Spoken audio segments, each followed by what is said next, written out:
All right. We should be live. Very nice, very nice. Yeah, it has been snowing again in the Netherlands.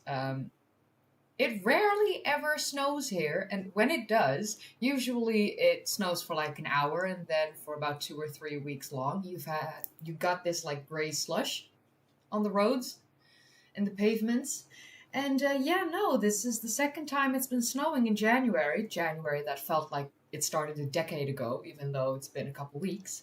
So yeah, I don't like snow. I don't like January. I'm very done with it. So I'm excited for it to be February because I'm flying to Peru in like 2.5 weeks. What the hell? What the hell? But yeah, okay. So welcome everyone. I'm excited for today. Honestly, this is going to be the monthly live stream where we look into archaeological discoveries that were made in the last month.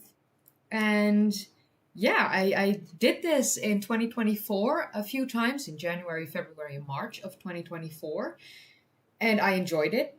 And then I had my surgery, and after that, everything just changed for me. And I think I want to go back to doing these monthly live streams. So yeah, I'm excited for this. What's in Peru? What's in Peru? Well, have you heard of Machu Picchu? I'm gonna see Machu Picchu and Ollantaytambo and Sacsayhuaman and Pisac and the Sacred Valley and of course Cusco. So yeah, no, I'm going to Peru and it's gonna be incredible and I'm very excited.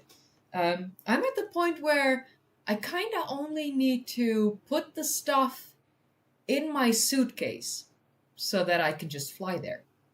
That's how much preparations I've already been doing for the past couple months. So yeah, I'm not gonna go to Pumapunku. I'm gonna go to Cusco and stay in like the surrounding area of Cusco. Peru is large, like it's a massive country, especially compared to like the Netherlands. But honestly, compared to the Netherlands, all countries are massive because, yeah, the Netherlands is super fucking tiny. Super fucking tiny. But yeah, we'll put it on the screen capture. Are you going to be giving lectures while visiting these places, or are you just going for yourself alone in that regard? Oh, I'm going. This is just a trip, not a work thing. Just me experiencing Peru, and I will of course be making videos. I'll try and make some shorts while I'm there, like I did in Turkey during my past visit last September. I made quite a bunch of shorts while I was in Turkey, yeah? And yeah, so I'll be doing that. I'm also taking the Osmo Pocket 3 with me, and I even bought a 500 gig storage card for it. I might need a terabyte for this in the future, but I think 500 would suffice for now.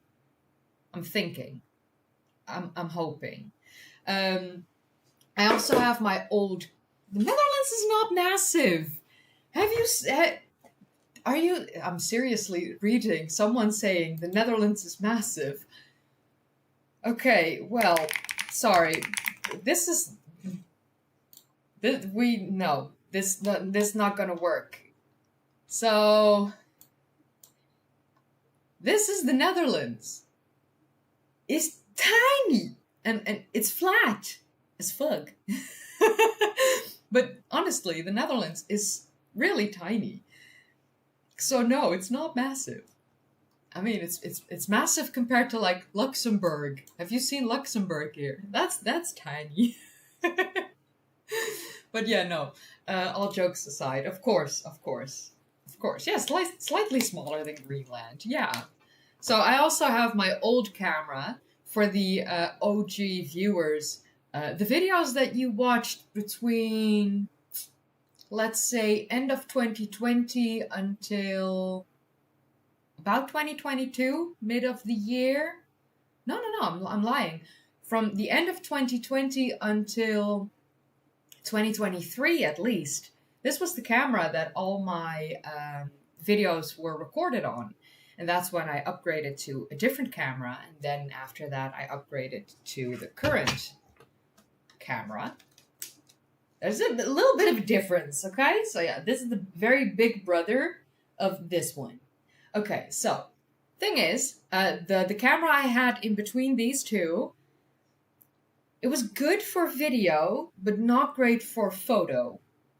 And this one is better for video. Plus, this one has the attachment for the DJI mic.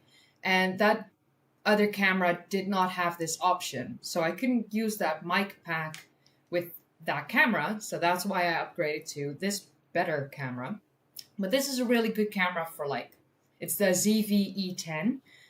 It's better for video than for photos, because if you want a good Canon a good Sony for photos, honestly you have to go back to the basics, and this DSC HX90, the zoom on this one is way better than the one I had in between these two, and it's even better than this one for photos. So that's nice. So this is the Sony. I've always used Sony cameras. Just got used to it. Now I can't go back. But I'm going to take this one with me to try and create beautiful photos. So not just phone photos when I'm in Peru, but also, actual good quality photos. And then, I've been preparing. I'm not even joking how much I've been preparing. I also got a Polaroid camera, a small Polaroid camera, and I got a lot of Polaroids to use and to have some, tangible photos while I'm there. So if I see someone, I can just snap a photo of them and just give them that photo. I think that's going to be so fun. I've not had tangible photos, click and it's in your hand for such a long time. And my mom had a Polaroid camera when I was young, and I loved it. Never used it, but I loved it. So I brought a Polaroid with me. And of course, my beautiful sticker from Lady Pink NYC that she gave to me while we were in Turkey. And it's going to be put on something when I'm there. So yeah, I'm excited for Peru. But today, we are going to talk about some awesome discoveries that were made in the month of January in this year of 2026. And I'm very excited for this. I like doing these sort of live streams. I'm going to Peru. Sorry, I just opened the TikTok chat. I'm so sorry, guys. Don't hate me. Peru. Yeah, Philip can ask me when I will be going. I will be going from February 15th until the 23rd, and I will land back in Amsterdam on the 24th. Because flying to Peru, it's quite a long journey. So yeah, it's going to be a thing. I think the first flight is going to be 12 and a half hours, and then I have a 4-hour layover, and then an hour and a half or so of flying from Lima to Cusco. So it's it's a 17-ish, 18-hour-ish travel day going there. So I'll be dead inside by the time I end up at the hotel and I check in. I'll be completely dead inside, but it's going to be fine. It's going to be fine. I have a massive, like I said, I've been preparing, you guys. So this is a power bank with 45,000 whatever the fudge it is. What was it? Ampere? Watts? Whatever? It's enough. I can charge my phone 20 times with this one. Should be enough, right? It's heavy. Should be enough. But yeah, no, I'm so excited. I've been trying to do everything I can. Yeah, trying to sleep on a plane. I don't know who's able to do it. I'm jealous of all of you. I am the worst sleeper in the entire world. I go and lay in bed, And the first thing I do for like the first 2 hours of me going to bed to sleep, it's me staring. Staring at the wall, staring at the ceiling, staring at my phone, doesn't matter. I'll just be awake, at least for like 2 hours. And then maybe I fall asleep, or I'm awake for another hour. But yeah. So, we are just gonna go dive right in. Because, you know, this live stream is not just me talking. This live stream is me talking about awesome stuff that was discovered in the past month. So we are going from like 2 days ago and work our way back to the beginning of the month. And we'll see. We'll see how we go. Oh yeah, no, exactly. Claustrophobia and fear of heights. I've got both of them as well. Really not a great combo for like trying to sleep on a plane. I fell asleep on a plane once, and it was a night flight from Egypt, like Hurghada, Egypt, back to Amsterdam. And the flight didn't leave for like 3 hours. We were just sat in the plane in Hurghada because there was a storm in the Netherlands. So they wanted to fly us home, but Schiphol wasn't like letting any planes land. So we sat in the plane for like 3 hours. Then finally we took off. And by that time it was like 4 a.m. And I know that I fell asleep for like an hour, but that was just me completely crashing. Not, you know, not just falling asleep. That was me absolutely crashing. So yeah, no.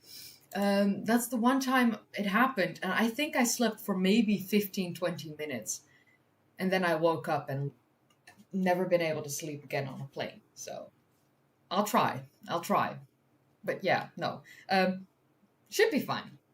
We've got 160,000-year-old sophisticated stone tools discovered in China that may not have been made by Homo sapiens, which is very intriguing. I mean, at that point in time, we had numerous human species alive on the planet, and may not have been made by Homo sapiens. There's quite some debate about when Homo sapiens left Africa. And first they went to the Levant area, and that was around 90,000 years ago. So why would they even try and assume that 160,000-year-old sophisticated stone tools must have been made by Homo sapiens, even though they probably never have left Africa at that point in time? That none of that makes any sense to my brain. I love reading articles. I love researching human history and like the evolutionary timeline and all this fun stuff. But then I read articles like this with a headline like this, and I'm just, ugh, why? Because it doesn't make any sense. If you look at, this is just me going on a tangent once again. I mean, y'all are used to this by now. When did Homo sapiens leave Africa? And not that bullshit. There is some evidence, so usually contested, do understand that when any source tell you there is some evidence, that means that there's researchers that say this is evidence pointing towards X, Y, and Z, and understand that there are researchers that say this is not evidence that points to X, Y, and Z. Okay, so, sorry, this is... So, because like here, we have people saying, not until about 60,000 years ago. I've seen 90,000 years ago. Here, there is some evidence that modern humans left Africa at least 125,000 years ago. All that, fun and good. So then, why does this headline need to say, may not have been made by Homo sapiens? The chances of it being made by Homo sapiens are already slim to none at this point. Doesn't make any sense. So, okay, off to a great start. This is again livescience.com. I think I had some issues with them last week as well. So, yeah, this is me being very annoying, but this is what my brain does. I read a headline like this, and it's like, why? Why are you putting it like that? Doesn't make any sense. Because Homo sapiens probably had never even left Africa by that point in time, and even if they had, left Africa by that point in time, they were probably still around the Levant area, which is not close to China at all. Not even a little bit. It's such a bad headline. It's the worst, like, oh, may not have been made by Homo sapiens. Look at me, I'm trying to sound smart. You're not making yourself look good, lifescience.com. You're making yourself look like the idiot that was in my class that heard a thing that maybe was kind of dope, and then he swirled it up into like a blender and put some extra ingredients into it that weren't needed. And then you cook up this weirdo headline that wasn't necessary. But okay. Yes, exactly. This disproves the X, Y, and Z science stuff. What? Ugh. Okay, so, sorry. Breathe. Archaeologists have found the oldest known evidence of hafted tools in East Asia, and they challenge a previously held assumption about stone tool use. This, I like. That's what I like. This is good. You know? This picture, good, love it. Can I steal that? Probably. I could copy it, so that's good. That's good. Yeah. All right. Archaeologists have found that early humans in what is now China, early humans, exactly, because the Homo species, all species in the Homo genus were humans. So yes, early humans in what is now China were using sophisticated tools, stone tools, as far back as 160,000 years ago. This discovery challenges the perception that stone tool technology in Asia lagged behind Europe and Africa during this period, the research team wrote in a statement about the discovery. Of course, why wouldn't they be as sophisticated? We just hadn't found them. Honestly, there was absolutely nothing pointing towards the early humans in the entirety of Asia lacking in their stone tool technology compared to Europe and Africa. No evidence that I have ever found for that sentence. Nothing. Because honestly, why wouldn't they be as sophisticated? It's not like they never encountered one another. Right? Doesn't make any sense. But okay. How do you pronounce this? Oh, we're back to the how do you pronounce? How to pronounce this? Shigu. Okay.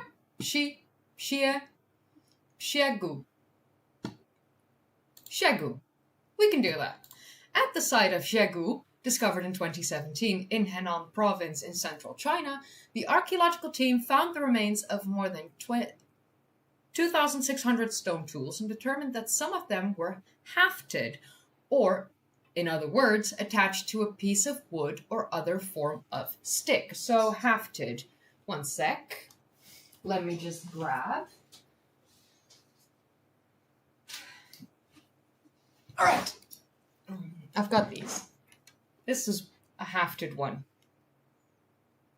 Yeah, I've got in my office of weird, strange historical curiosities that, y'all got a little bit of a tour last week from my office of historical and weird curiosities. I've got myself a hafted stone tool.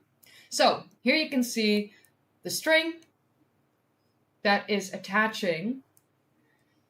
Not sure if you can see, but there are notches below from this stone tool, and they are protruding out of the wood, and then you can just use some string. Oh, seriously, this is not even a glass case. It's just plastic. But that's how I just enjoy being able to show them in my videos. And it keeps them nice and pristine. And doesn't make me drop them and break them. Because I'm an idiot. Have you met me? Come on, guys. Y'all know me. Y'all know who I am. I'm an idiot. All right? Okay. So, thank you, Troy Buck, on the TikToks. Thank you. So that's hafted, a hafted stone tool. So that's connected or attached to a piece of wood or other form of stick. So,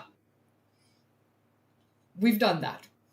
The identification of the hafted tools provides the earliest evidence for composite tools in Eastern Asia to our knowledge, the team wrote in a study published on Tuesday in the journal Nature Communications. Oh, a Nature article. I love a good Nature article with figures, and it's the entire frickin' thing, not behind a paywall. Can we get an applause in the chat? Applause for Nature, because holy frickin' shit. Holy shit, this is awesome. I will put the Nature article, bam, in the chat. Enjoy. It's a lot of reading. I already just saw. It's not nothing. This is quite an okay. That's still quite an extensive study, but y'all have it now. You can read for yourself. Do understand that a lot of this stuff is very dry information. They don't come with my normal, terribly bad dad jokes. Sorry. I mean, those are just made in my brain. And yeah, we all know they're terrible. Hey, Jim Ross. Welcome to the Mount level. Awesome. Good to have you. Yeah, exactly. We love open access. Okay, so I don't need the article because it's a lot. Don't pin me on this, but I may make a full video on this. We will see. I'm currently working on a video on the Dutch pyramid of Austerlitz for this weekend. So, first that. No science dad jokes? Scammed. Exactly. These scientific publications never come with their own dad jokes. I have to write them myself. And I'm terrible at them. And what's even worse is that I'm joking in a second language. And I'm not even funny in English. And sometimes people say, oh, I think you're quite funny. And I'm like, you only know the jokes that I make in my second language. You've never heard me joke in my first language. Because I'm way funnier in Dutch. But y'all wouldn't understand. I'm very sad. All my English and like American friends, they have no clue how funny I am in my own language. So sad. Okay, so back to the article. We were here. Researchers already knew of extremely early tool use in East Asia, with the oldest known wooden tools there dating to 300,000 years ago. However, the new findings, which were excavated between 2019 and 2021, are the earliest known tools consisting of 2 materials, as is evidenced by the hafted artifacts. So again, I have this one as well. I don't often show this one, but another hafted stone tool. This one is a little bit prettier, like it's also a little bit more expansive, but the issue was that I bought this. Like I said, I'm an idiot, and I hadn't bought these cases yet, and it dropped, and then the top broke off. I haven't glued it. I've just put it in this case, and yeah, this one broke. So I said, I'm an idiot. And y'all in the chat were like, oh no, you're not an idiot. And it was super sweet and super kind of all y'all. But really, when I tell y'all, I'm an idiot, trust me, I'm an idiot. I'm a real idiot. Okay? Like, I'm not even playing. This is just, yeah. I hate myself most of the time. It's fine. We all do. Usually, right? I don't know. That's just my brain. My brain hates itself. That's fine. But yeah, okay. Back to its Usual spot. Okay, fine. So, hafting. Here we go. Very English to be self-deprecating. I know, I've perfected my self-deprecating jokes. I've been working on them for a long time. Fun fact, humans are born with 4 kidneys, but as we grow up, 2 of them eventually turn into adult knees. Oh my god. Oh my god, that's such a good dad joke.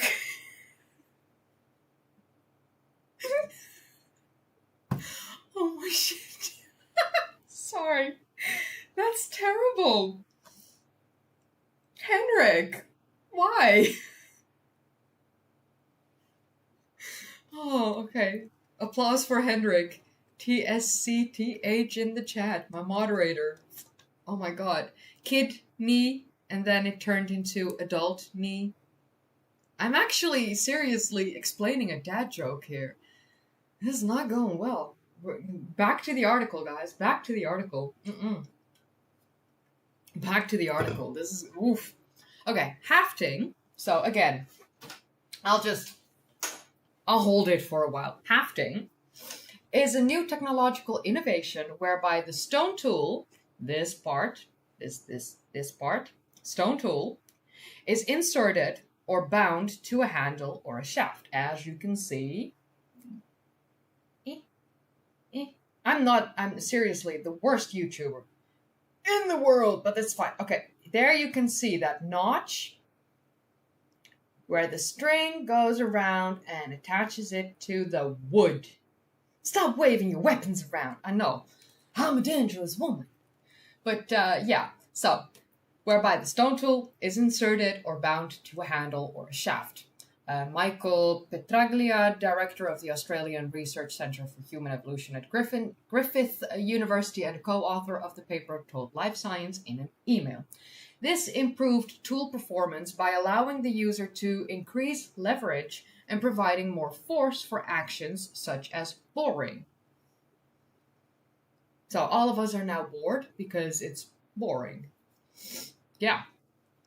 It appears that the tools were used to process plant materials. Microscopic analysis on the edges of the stone tools indicate boring actions used against plant material, likely wood or reeds, Petraglia said. Their tool-making techniques appear to be well established and involve several intermediate steps, showing evidence of planning and foresight. Not hindsight 2020. Foresight. Foresight's good. Foresight is much better than hindsight.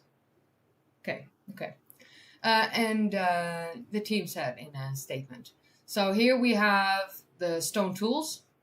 They date between 160,000 and 72,000 years ago in China. Awesome.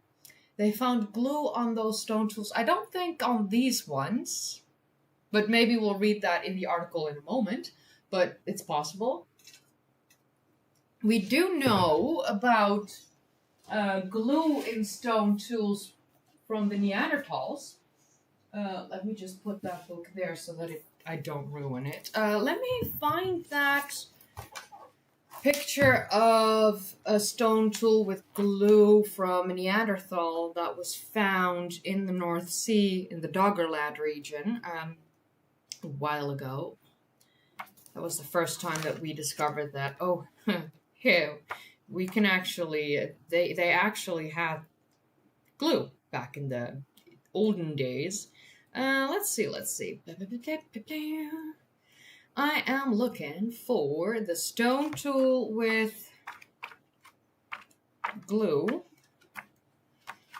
Not that one. No. We're getting closer, I think. Yeah. No. I am looking for the stone tool. I mean, this is the other one with like the carvings and the notches and the beauty and pretty, but not. Yeah, yes. Here we go. All right, so here on my finger, you can see this is a stone tool that was discovered that had glue on it from birch bark. so birch bark glue. And they also could have done this stuff with it. So they were able to like glue an arrow point to a wooden shaft, which is another way of hafting, for sure. Yeah.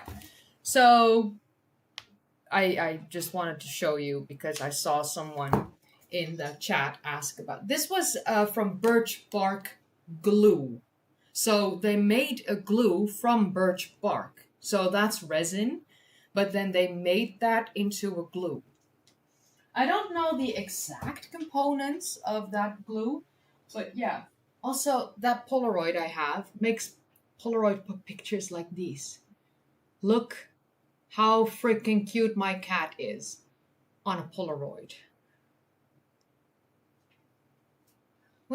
I'm the worst when it comes to like camera work. It's fine.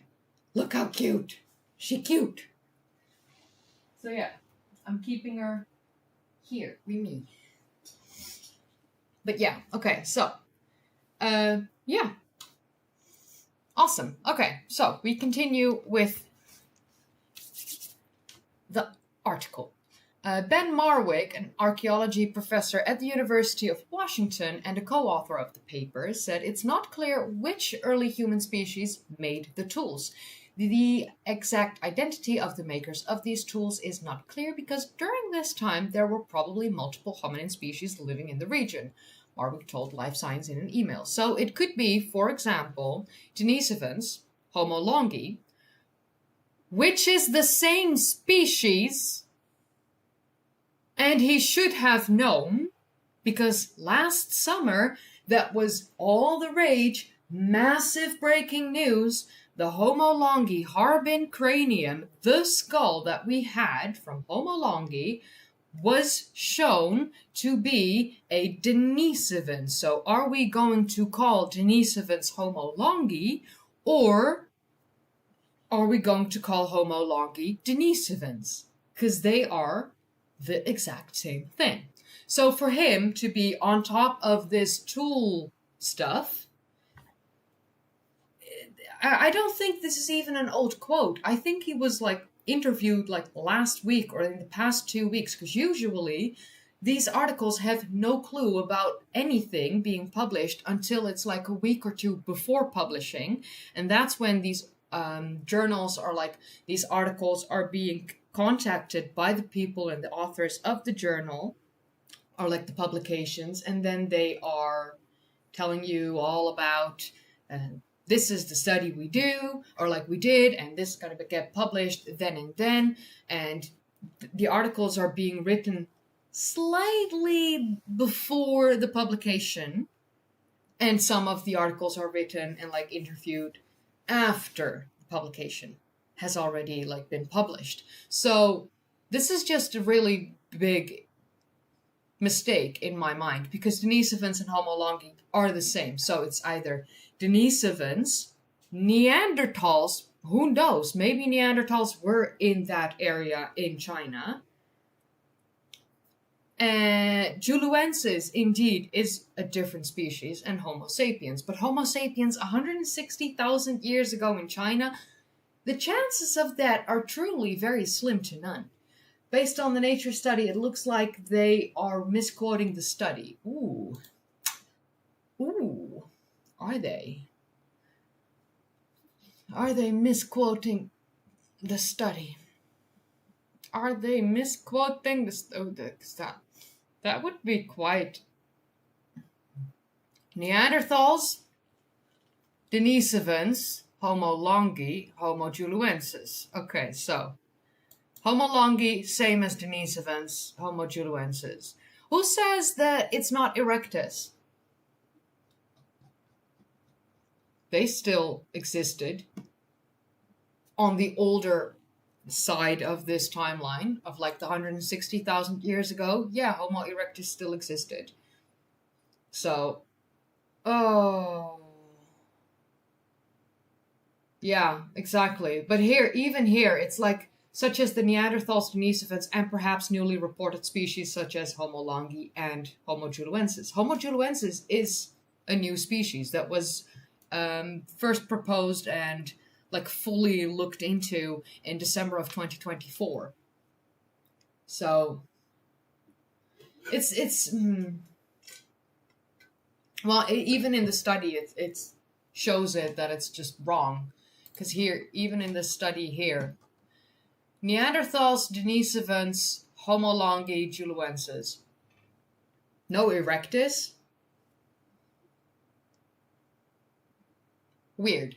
Just weird. It's just, Yeah, I know, it is the muddle in the middle, but still, even the muddle in the middle can at least get some of the respect that it does deserve. But yeah, okay, fine. Even though those are the same species. Hopefully future work will recover fossil remains or DNA that will shed more light onto this interesting question. It is noteworthy that many of the artifacts are small, less than 2 inches, 50 millimeters, less than a centimeter, like half a centimeter. It's like nothing. But were made with complex techniques, Marwood noted. These come from a period when previous archaeological research has mostly found large artifacts producing using simple flaking methods, he said. So our finds suggest that complex tool production strategies appear earlier than previously understood. The newly discovered tools date to between 160,000 and 72,000 years ago. At this time, people in the region lived as hunter-gatherers. Duh. But the details of their lifestyles are unclear.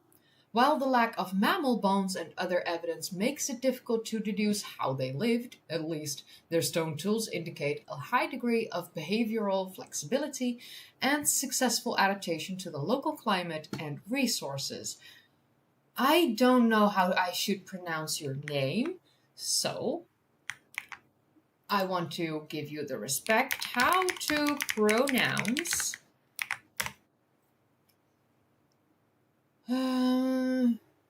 Shija? No, that's not. Why is nothing written? Gia. Yeah, I think so, but like Shia. Okay.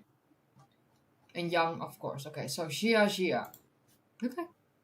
Shijia Yang, a paleoanthropologist at the Chinese Academy of Sciences, who is a co-author of the paper Told Life Sciences, in an email.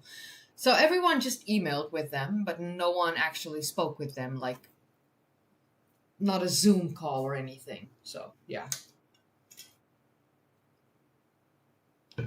Oh, the sweatshirt in the thumbnail was Becoming Human. It's the Lindsay Nicole merch.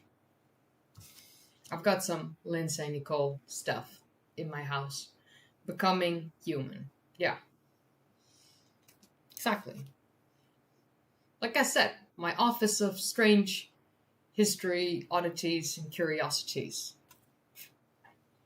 Get yourself an awesome office like I did, and then collect coins. I'm weird, y'all know this. Come on.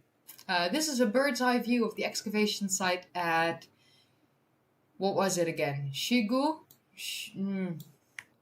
Already forgot how to pronounce. I think it was Shigu. Shiagu.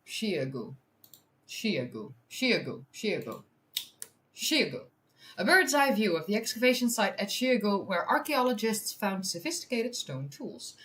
A stoic monk, thank you very much for the super chat. Do we know who first controlled fire? Yes, Homo erectus, 1.4 million years ago, at least.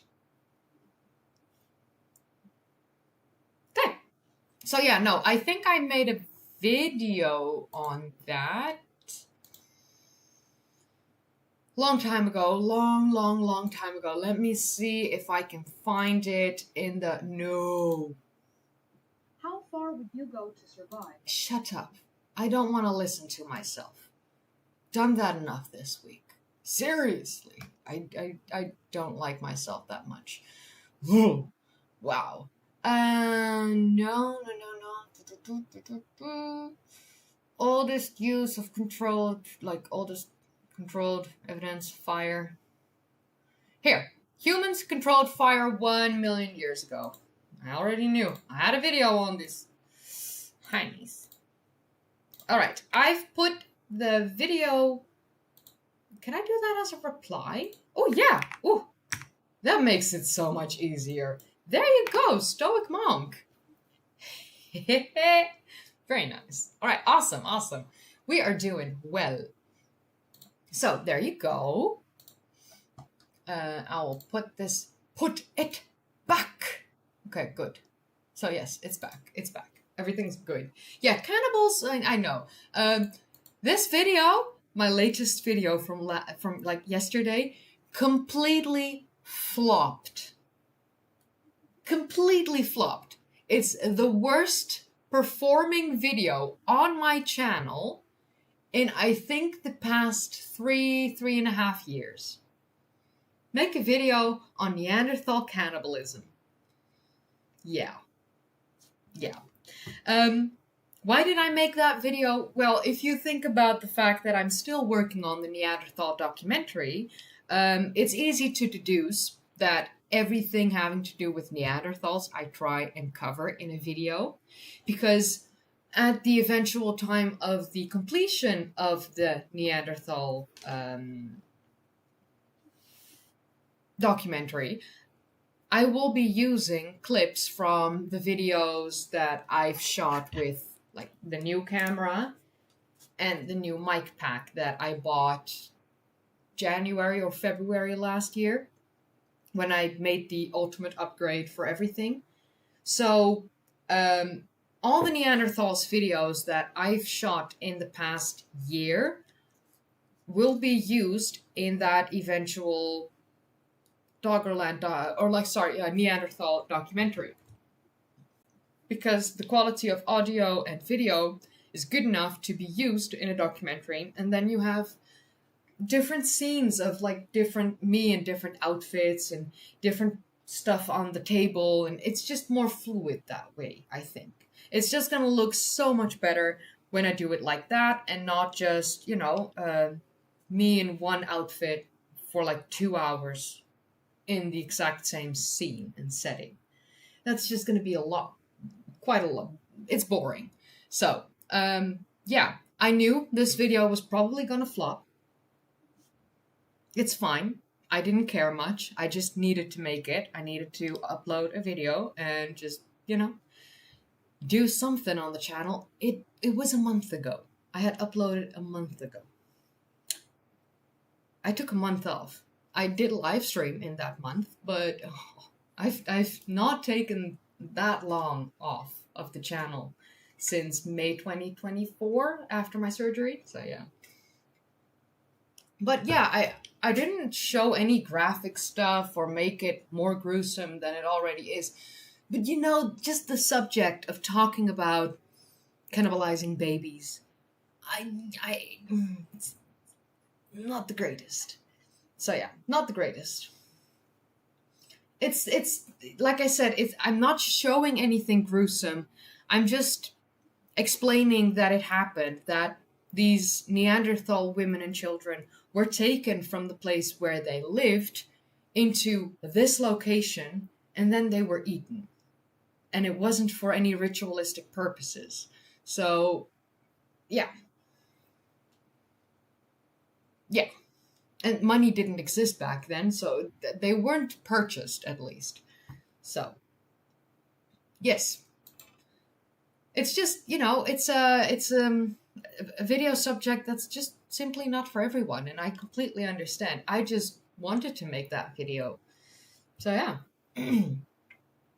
All right, so we've got the bird's eye view from the excavation site at Shiaju. I think it was Shiaju.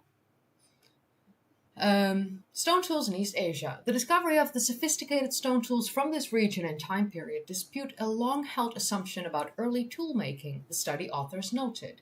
The broader relevance of the finds are that they challenge the entrenched bias that East Asian hominins only produced conservative tools, Marwick said. The bias was deeply entrenched, dominating archaeology for over half a century through the concept of the Mobius line. I'm always annoyed with all the biases by all these experts in the field, because can we at least keep an open mind and understand that all humans, meaning even all human species in all regions that they lived had the exact same capacity to create. So if a Homo sapien in Africa is creating awesome stuff, you bet your frickin' ass that a Neanderthal living in Northern Europe would also create dope stuff. And that a Homo erectus in Indonesia, back then which was Sunda land, was also creating awesome stuff. Like, come on! Why are we pretending that just because they lived in this area, they couldn't? What? They were all humans, and all humans had a certain level of intelligence and skill, and that's why we create this sort of stuff. Even in modern times, we can still create this stuff because we have a brain and motor function of the hands and hand-eye coordination. You need 3 things. And after that, it's just repetition. Repetition. Because if you make 1 stone tool, you can make 2 stone tools. And if you can make 2, you can make 3 and 4 and 5. And after about your 10th or your 20th, you can actually teach a person that's younger than you how you did it. And then they can do it. Etc., etc., etc. Why are we even... Honestly, why are we even entertaining the idea that just because that... So this is racism. I'm just gonna throw it out there. This is absolute freaking racism. It happened with the out of Africa theory when it changed from the out of Asia theory into the out of Africa theory. We saw it very clearly back then. And now they want to pretend that people from Southeast Asia and Asia couldn't make these sophisticated stone tools because, well, you just hadn't found them yet. That doesn't mean that they were not capable of doing it. Like the fossil record, the record for like stone tools is also very fucking incomplete. And why? Well, usually this super old stuff, like 160,000 years old, it's not going to be found at surface level, because otherwise we would have found all of them by now. It's going to be found meters underground. And for my American and non-metric users, that's a lot of freaking feet. Because I think it's like 3.5 feet to get to like 10 meters. Or no, sorry, to even get 1 meter. Apologies. 3.5 feet to get to like 1 meter. So, holy freaking shit. Honestly. They had the sophistication, they had the intelligence, they had the hand-eye coordination, they had enough time for the repetition. They were absolutely able to create incredible stone tools. You just hadn't found it yet. And it's just clear, blatant racism. And why?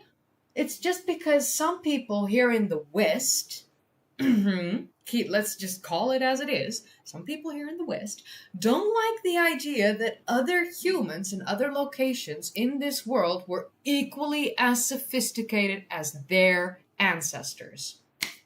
That's it. I'm just pooping it out of my brain fart. Yeah, that was a complete sentence I said. But honestly, it makes me infuriating. Archaeology in Europe is extremely extensive. There's so much funding going into it. Archaeology in Europe is, I think, the most funded out of possibly all places in the entire world. The focus on archaeology in Europe, I mean, for such a long time, I think for over a century, the complete focus was on archaeology in Europe, with the Romans and all that stuff. Okay? So much funding. So yeah, of course, we have found all this awesome stuff that almost makes it look like the hominins and like ancient humans and now extinct human species in Europe were far more sophisticated than anywhere else, but that's just because you've focused on it for so long. Yeah, of course you found that stuff. If you had funded the exact same amount of archaeological excavations and explorations in Asia, North America, South America, Africa, and in Africa, not just, Africa, but like South Africa with the cradle of humankind, but also Northern Africa near Morocco, where we found the oldest human, like Homo sapiens fossils, then holy freaking shit, you would have found the exact same sophistication in all these other freaking places because humans, our ancestors, were that sophisticated. We started making stone tools 3.3 million years ago, and it wasn't even humans that did it, it was Australopithecines. The ancestor before the first human even set foot on this earth. So, for articles like this, and for people to still like hold on to these stupid biases, which are completely rooted in racism, it's 2026. I'm so tired of this. I am so tired of this. I'm so sorry for this massive tangent. I mean, we've been going for like nearly an hour, and we haven't even finished the very first article yet. I'm doing great here. Sorry. God damn. Okay, sorry. Breathe. I can do this. I can finish this article. And then I have 1, 2, 3, 4, 5, 6, 7, 8, 9, 10, 11, 12, 13, 14 articles to go. So yeah, we might need to go a little bit faster, otherwise I won't be done until like 6 in the morning. I know. This year is already so freaking cursed. And like I said, January feels like it started a decade ago. I aged a decade in 4 weeks? Freaking hell, man. Alright. So, this Mobius line, proposed in the 1940s, does that ring any bells? Like I said, I just told you about the whole racism stuff debate. Proposed in the 1940s, the Mobius line. What is... Oh, sorry, I'm not typing anywhere. What is the concept of Mobius line? Was it proposed by the Germans? Oh, an American archaeologist. Oh, awesome. In the late 1940s. Okay, so, y'all with me? Late 1940s. Who did the Americans hate during the war? And who did they discriminate towards a lot after the war still? People from Asia, especially the Japanese. And this is an American archaeologist who proposed this. So, my whole tangent of rooted in racism, ta-da, there you've got your evidence. I'm not even gonna entertain more than that. Just, I'm not. Nope. Done. But yes, the Mobius line. This line suggested a geographical divide between the advanced Acheulean hand axe cultures of Africa and Western Eurasia and the conservative chopping tools cultures of East Asia. This created a narrative of East Asia as a cultural backwater, where hominins were thought to be evolutionary stagnant.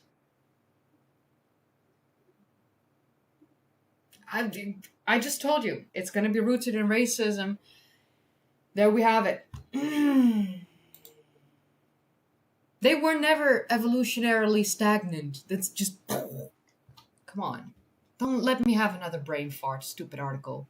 John Shea, an anthropology professor at Stony Brook University who was not involved with the research, praised the paper but noted that the idea that East Asia was a cultural backwater was never accurate. Thank you, John Shea. Thank you. Holy shit. Thank you. He noted that, in his own stone tool experiments, the small, complex, and sharp stone tools that were being constructed more often in Europe could be dangerous to work with. Trust me on this, for I have the scars to back it up. Any hominins with a lick of common sense almost certainly minimized the amount of time they spent pounding out razor-sharp flakes, Shea said. In this respect, Southeast Asian hominins were doing what one would expect them to do. The idea that simple tools equals simple minds is archaeological mythology. Oh my god, thank you! Anne Ford, an associate professor of archaeology at the University of Otago in New Zealand, praised the research. This is really an exciting discovery and highlights our need to move away from older descriptions of Asian technologies as simple core flake industries, Ford told Life Science in an email. Again, in an email. She noted that hafting is an important technological step and has implications for assessing the cognitive ability of hominins in China during this time period. And that was the end of the article. But holy shit, that took me nearly an hour. I know, the first 10 minutes of the stream, I just blabbed a little bit. But then after that, we started going into this article. And it took me nearly an hour. And normally it doesn't take me an hour to read an article. There was just so much wrong with this. I went on two tangents? Three? I don't know. I don't even remember. I went on a lot of tangents. Let's keep it at that. But holy shit. I'm heated. Yeah, I don't deal well with racism and all that bullshit. Let me copy that and throw that quickly into, I don't know, a file here. Whoops, I stole the picture. Sorry. I like this one. But yeah. Can't help it. Okay. I've calmed down a little bit. Nope. I have to click away. Just be done with it for now. So this article, I'm unsure if I'm going to read this one from Life Science, because really, I wasn't happy with their previous article. So we have this article from Life Science that's not too long. We have the same subject in an article on the Smithsonian. Little to no information, honestly. Then we have it on Heritage Daily. Not my favorite, but Heritage Daily is good for a super quick rundown of a discovery. Exactly. Life Science, not enough quality control. And then after that, it's already others. So, don't we have this? I'm just going to see if we have this in an IFL Science. I would prefer an IFL Science. Yes. Oh my god, yes. Oh, Lord. Oh, it's so short. Oh, they barely put anything into it. Oh, it's a shame. Okay, it's fine. We will do the Life Science one and...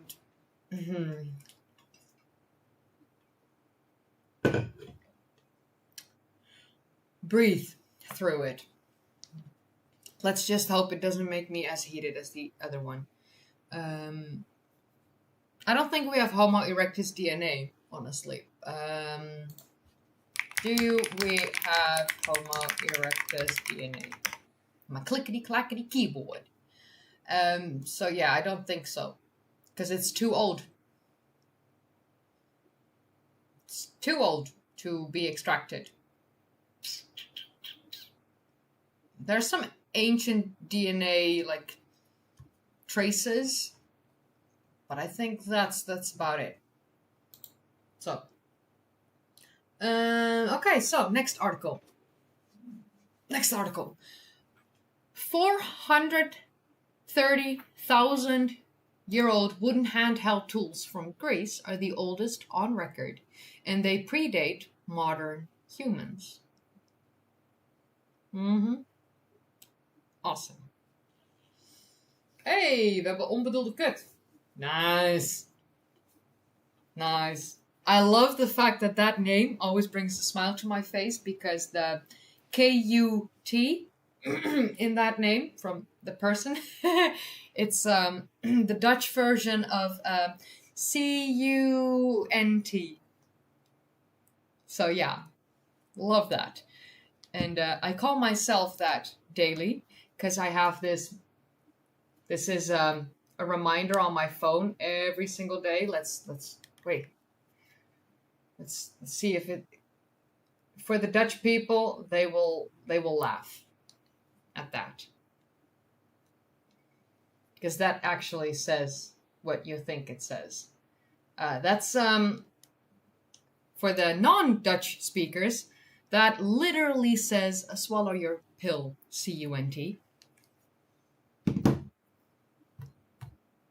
And I get that reminder every single day. And I have been getting that reminder every single day for the past, since nearly 10 years now. So yeah, I call myself that word every day. I know. It's a good word. Archaeologists have found the oldest known surviving examples of handheld wooden tools. An illustration of Stone Age hunter-gatherer who was making the oldest known wooden handheld tool. Image credit, blah, blah, blah, blah, blah, blah. Here we have it bigger. Noise. Why is all that blank? Why is there nothing here? That's annoying. Okay. Unintentional twat. Nice. Love that. Archaeologists in Greece have discovered 430,000-year-old handheld wooden tools, the oldest surviving examples of their kind in the world, a new study finds. The two tools, found on the Peloponnese Peninsula in southern Greece, were created by an unidentified hominin species that predates modern humans. Unidentified does not mean unknown.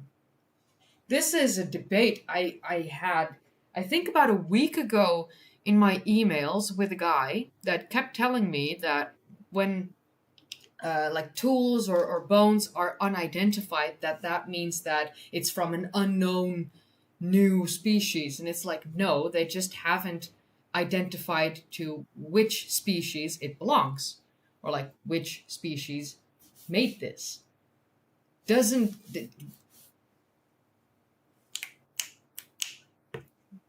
mean that it's an previously unknown human species. It means that we just haven't identified which species created this. So, not the same thing. If he's watching right now, I'm telling you, not the same thing. Stop emailing me, because you're just going straight into the spam at this point. I wake up with like 3 fudge to give in the morning, and before noon, I run out. And usually I get out of bed between 10 and 11 in the morning. So like, yeah. Okay, so usually within the first hour of me waking up, I run out of my fudges to give for the day. Yeah.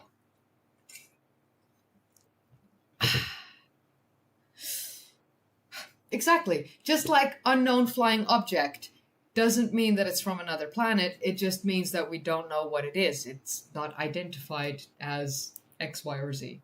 So yeah.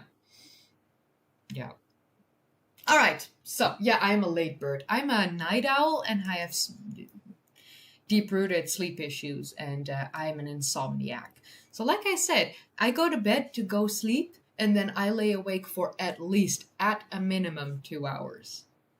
And that's falling asleep fast. If it's like 3 or 4 hours, that's a normal day. Been like that since I was like, 6 or 7 years old? Haven't been able to change it. Probably never gonna change. But, okay. The objects represent the oldest handheld wooden tools ever found, pushing back evidence of this type of tool use by at least 40,000 years, the researchers wrote in a statement.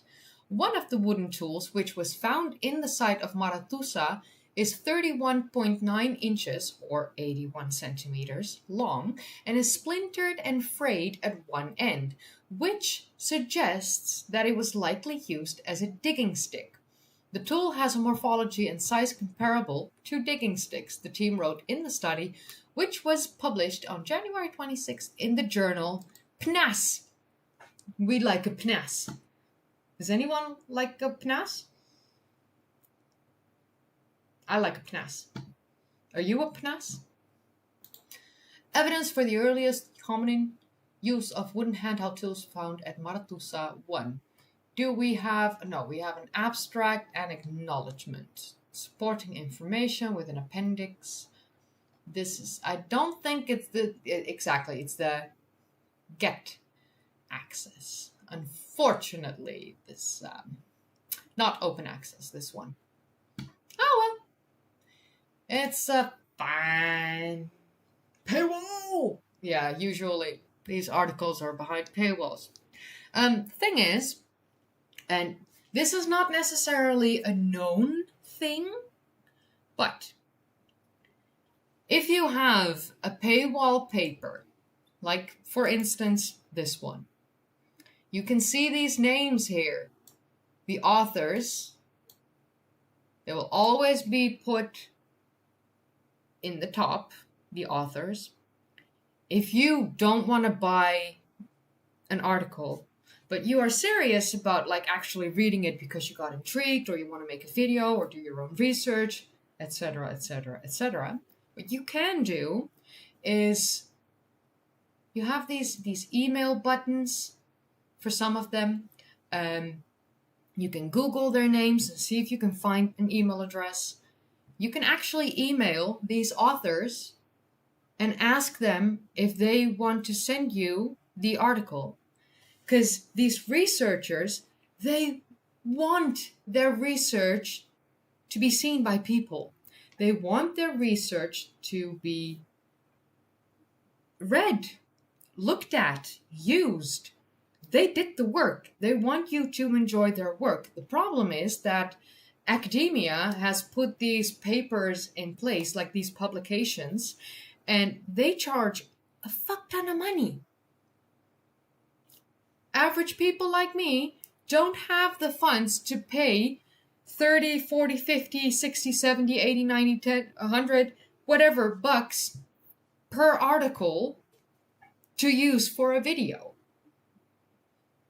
Just doesn't work that way. So, you can just email them and ask them if they are willing to send you the article. And honestly, 10 out of 10 times, for me personally, I've received the article. I think the rate for almost everyone is 9 out of 10. But honestly, I haven't had an author tell me no. None. The one thing is that when they do send it to me, they ask me not to tell that it was them sending it to me because, they don't want to get in trouble by these publications. But yes, perfect. I highly recommend doing it that way. I've been doing it that way for the past almost 6 years. So, yes. Recommend doing that. If you cannot get access to an article, do it like that. Just ask them. Usually you get an answer within like an hour, maybe 2. Alright, so back to the article. The other wooden tool is 2.2 inches, which is 5.7 centimeters long, and has been completely debarked with rounding and pitching at one end. It's not clear what it was used for, but it's possible that it may have been used to help craft stone tools, the researchers wrote. The artifacts appear to have become buried in wet soil. The researchers wrote in the study, this allowed the wooden tools and other organic remains to be preserved in a low oxygen environment, which is probably why they got preserved at all. You know? Because wood usually decays very fucking fast. So yeah, the scientists also excavated the remains of animals and plants from the site, which enabled them to reconstruct what the landscape would have looked like around the time the tools were made. The fauna comprises both terrestrial and semi-aquatic mammals. Blah. I want to do that sentence again. That went all the way wrong. The fauna comprises both terrestrial and semi-aquatic mammals, as well as freshwater mollusks, turtles, and birds, indicating a rich lakeshore environment. Look at that! I can actually speak. Damn. The finds also include the remains of elephants, hippopotamuses, deer, and wild boar. That's good. Deer and wild boar. I like deer, and I like wild boar from a distance. I like wild boar from a very, very, very large distance because boars are freaking scary, man. Boars, I've seen a few in the Netherlands in like the forested areas. I don't like them. I don't like boars. I don't like wild boars at all. So here we have the long wooden tool that was made by hominins who lived in what is now known as Greece. They had boar here. Yeah, this is awesome. At the time the wooden tools were used, the climate in Europe was experiencing an extremely cold glacial period. But this lakeshore environment would have been a place of relative comfort. Study first author Annemieke Milks, an archaeologist at the University of Reading in the UK, told Life Science in an email. Again, in an email. Because Life Science never does a Zoom call with anyone. They never have an actual conversation with anyone. They just email. Yeah, exactly. Boars are terrifying. Ugh. No, it's not for me. So yeah, if you've seen my Ice Ages Explained Easy Mode short that I uploaded, I think like 2 days ago now, a lot of people got angry with me and said that I'm a climate change denier or that climate change denier don't understand this, blah, blah, blah, and global warming, okay, whatever. Climate change is real. Climate change has always been there. The climate has always been changing, but I explained in that video the natural cycles of our planet, which is usually ice age, no ice age, and during an ice age you have interstadials, interglacials, all that fun stuff. And I explained it all, and we humans are extremely interfering with these natural cycles, so we are accelerating the changing of the climate due to, our fossil fuels and our deforestation and pollution of the oceans and all that fun stuff. And so therefore we humans and other animals and plants are unable to evolve alongside this changing climate, even though that during the natural cycles the plants and animals and humans are able to evolve alongside that changing climate because it's very gradual, and normally it's like these, very gradual, and we are doing this. So we are going to run into a mass extinction. We don't know when. It might be in like 200 years. It might be in 2,000 years. It might be in 10,000 years. We don't know. But we do know that we are going towards a mass extinction if we don't change our ways. So that video was not me changing or like denying climate change or whatever, or like feeding them, every person that pretended that this was proof that climate change isn't a thing didn't understand the fact that I was speaking about the natural cycles, not the human interference. And we are interfering badly. So, yeah, okay. KD Mullins, thank you so much for the super chat. Freaking love your delivery. Thank you for sharing your knowledge. Elementary teacher on a snow day in the USA. Well, thank you. That's so kind of you. My lord. So how is this a tool again? So this was a digging stick. So probably this end here was used to like dig out dirt stuff. I don't know why they would need a digging stick 430,000 years ago. I don't know. Maybe they wanted the root of a certain plant and this digging stick was perfect for getting to that root. It's very possible. So the tools date to around 430,000 years ago, around 130,000 years before Homo sapiens existed, or at least before the oldest evidence of the emergence of Homo sapiens that we have found at this point in time. Yeah? Okay? Yeah. And it's not clear which hominin made them. There aren't human remains from Maratusa, and for this period there is a bit of an ambiguity at the moment about hominin species. It could have been Homo heidelbergensis, or Homo heidelbergensis, or possibly very early Neanderthals. I almost did my heidelbergensis in the way I am supposed to, but I refuse to say it in the correct way because I'm Dutch. Henrik was gonna guess it was for whacking naughty mammoths. I can, honestly, Henrik, I can see you do that. Yeah. Alright. Tools made of stone and bones have previously been identified at the site, and the new discovery of wooden tools means that early humans were using a variety of materials, Milks noted. For instance, the oldest known wooden structure in the world, which was found in Zambia, is even older and from 476,000 years ago. A lot of controversy about that oldest wooden structure in the world. It seems to have been a floor. The oldest wooden structure in the world was a floor. It wasn't a complete building.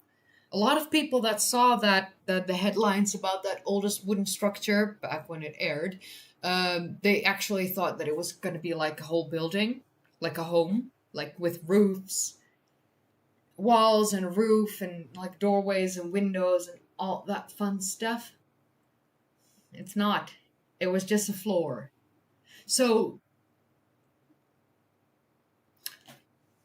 is it correct to say that it was the oldest wooden structure in the world that we have found so far?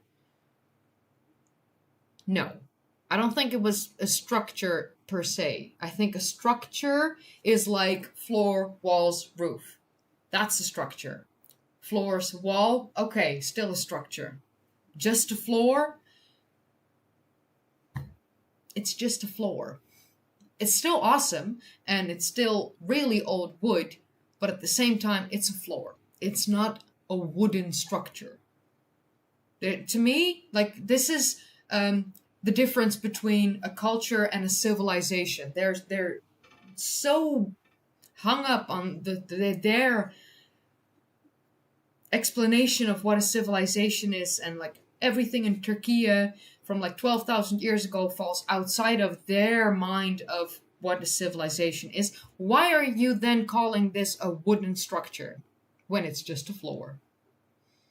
Yes, exactly, Henrik. I'm floored by the oldest wooden structure. Exactly. I'm floored.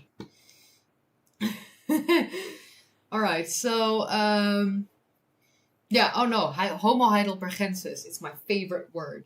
And I've had so many German people, in the beginning they were angry at me. A lot of Germans were angry at me for saying heidelbergensis.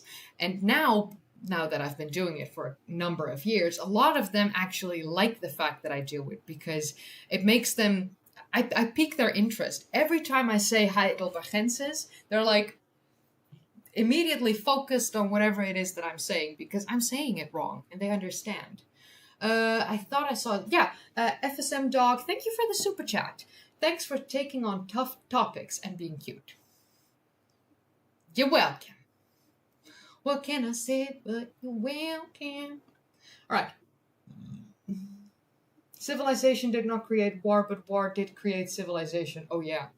Oh, no. The Germans understand that I have a German last name. So they understand that I'm probably saying it wrong on purpose. And in the beginning, they didn't like it. And now most of them enjoy it.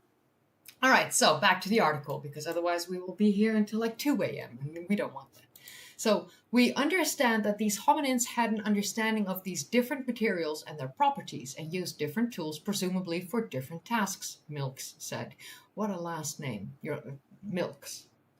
Okay, I think it really helps us understand how humans in the deep past were making use of so many different materials and resources in their surroundings. Well, yeah, I mean, what else were they? Of course they would. Why wouldn't they use everything within their immediate surroundings and use that to its maximum? Makes all the sense to me. Yeah, no, but like I also like need to sleep and stuff, and I did my injection today, and it's the Thursdays I have to inject myself with the Hyrimoz medication. It just makes me sleepy. So yeah, and I went to the dentist earlier, and I hate going to the dentist. So I mean, it's fine. As this is the other wooden tool. It's 2.2 inches long, which equates to 5.7 centimeters. It's a handheld wooden tool from around 430,000 years ago. So yeah, this is the other one. I wonder if Milks will marry someone with the surname Cookies. Oh, Hendrik. Oh, it's a good one. Cookies, Milks. All right, study co-author Katarina Harvati, a paleoanthropology professor at the University of Tübingen in Germany, told Life Science in an email, these tools provide a rare glimpse into a component of their technology that we know very little about, which was based on perishable plant-derived materials rather than stones. They highlight the behavioral adaptability and flexibility of the Maratusa hominins, she added. Excavations at the site were carried out between 2013 to 2019, and the digging stick was found in 2015, and the wooden tools whose purpose is uncertain was discovered in 2018. Again, it's a PNAS article behind a paywall, unfortunately. So, would be lovely if Mr. Milks was, married to Cookie. Then it's Cookie Milks. Alright, so these are the 430,000-year-old wooden tool artifact stuff. Alright, so we've away from the life science for now, because there's only so much I can take.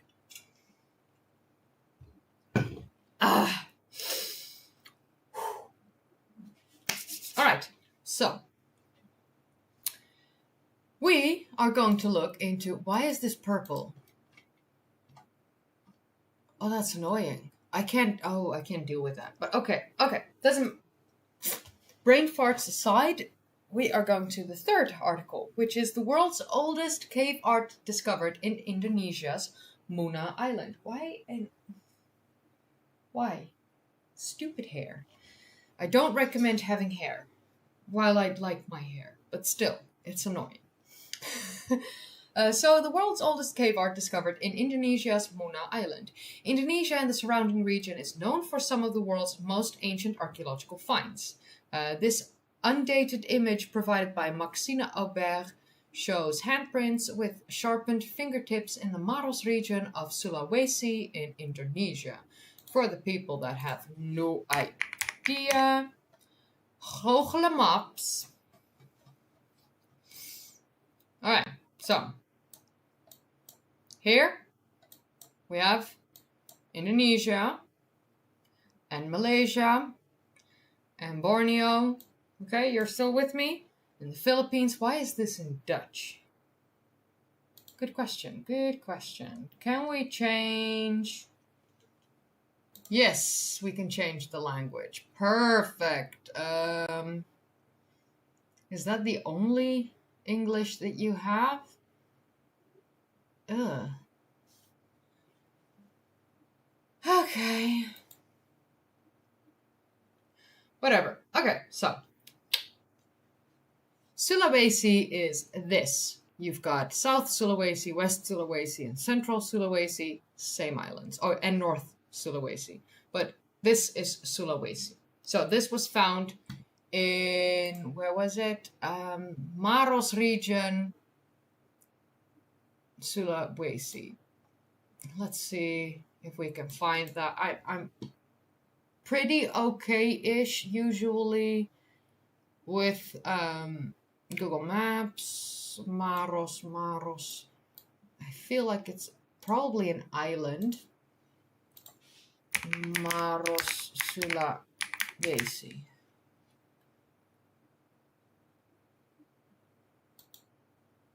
Ha! Okay, it's not an island. Okay, awesome. So, here is the Maros region. Here we have it. Okay, awesome stuff. So, the ancient Sundaland, exactly. That was what I was going for. So, this, you see islands, and that's awesome. But these islands used to be connected to mainland Asia. And that was in Sundaland. Oh, sorry. And if we go here, you can actually see... Oh, look at these! This is what it looks like back in the day. Ancient Sundaland. So I think most of you by now will have seen this ancient, like this video, Ancient Indonesia Sundaland video. Bam. I'll put it in the chat. There you go. So, there you go. For the people that haven't seen it, okay. What is the racism now? What where are we? Did I say a bad thing? No, right? I don't remember. Racist logic. Oh, that's probably maybe from earlier in the live stream when I went on my whole tangent. Probably, yeah. Sounds about right. Alright, so. Again, this was Sundaland. This part was connected to mainland Asia. And it was found... Did I already lose it again? No, I didn't. Did I? I think I did. I see. Oh no. Oh, no. Oh wait. Oh, I saw it. Yes, Maros. This region. Hey. Look at me. Good girl, Klee. Okay, so in somewhere this region, probably Maros region of Sulawesi. So archaeologists have found that handprints stenciled on limestone caves on the Indonesian island of Muna. Island of Muna. Is that a different thing? That's a whole different thing than Maros. So, wait. You're giving me a picture of handprints with sharpened fingertips in the Maros region in Sulawesi with your article when the discovery that you're talking about is on a completely different island.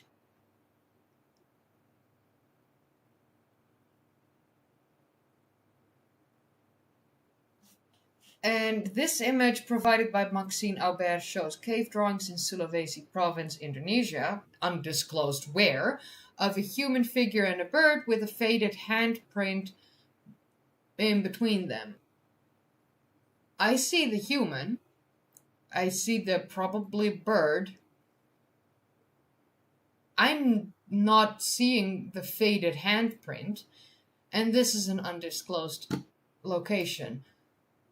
Maros is here.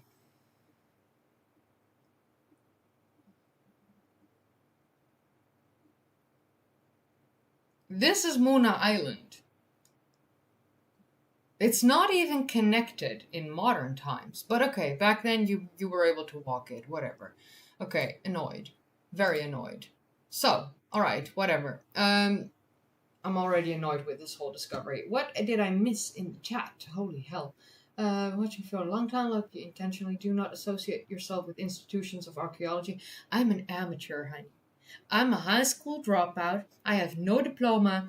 I've got nothing going for me besides this YouTube channel. So you bet your ass I'm going to work hard at it. Because this is the one thing I can be proud of in my entire life. So, yeah. Alright, so. I am not from the capital of the Netherlands, thank God. I do have family that was from the capital of the Netherlands, but I'm not. And, yeah, no. I'm from North Holland. So, yeah. Let's do... Woo. I know, rant incoming. I know, and ooh, it's brewing. It's... that's why I'm just looking at the chat right now. I'm looking at the chat right now. I know, it's so annoying to get all these ChatGPT bullshit articles. Okay, let's see if we can find another article, because this is just, oh my god. I am so annoyed. I am so annoyed.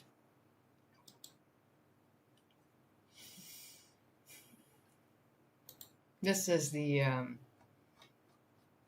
oh, this is the whole paper. Look at this. Not behind a paywall. You guys, we struck luck today. Nature paper, oldest art, Sulawesi. There you go. All right, awesome, awesome. There you go, there you go. What did I miss besides this? All right, so the original paper will have a lat long pair for the site. All right, whatever, it's fine. You can. I'm a human. I can't say that I'm decent. I'm just human. All right. Yeah, very hard to see. Okay. So let's see if this. We have a figure. I'm still very zoomed in, of course, on this one. Yes. Okay. Handprint. We have dated. Okay. Yeah. No, not what I'm looking for yet. Here we have a handprint, but that's not as old, I think.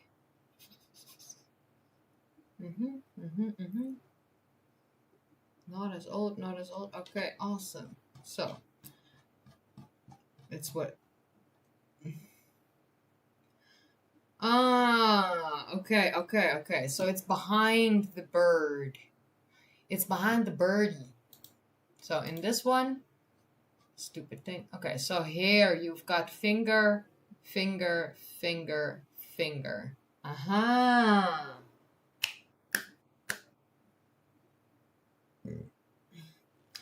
Oh, honey, I see someone in the chat having big mouth. We don't do that. No. Okay, bye. Simple singularity. Okay, bye. I have zero fudges to give for people like that. Just absolutely none. So thank you.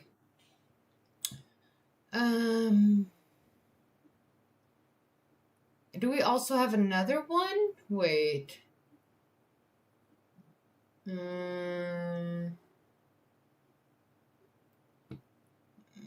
Are we seriously? No, we're not.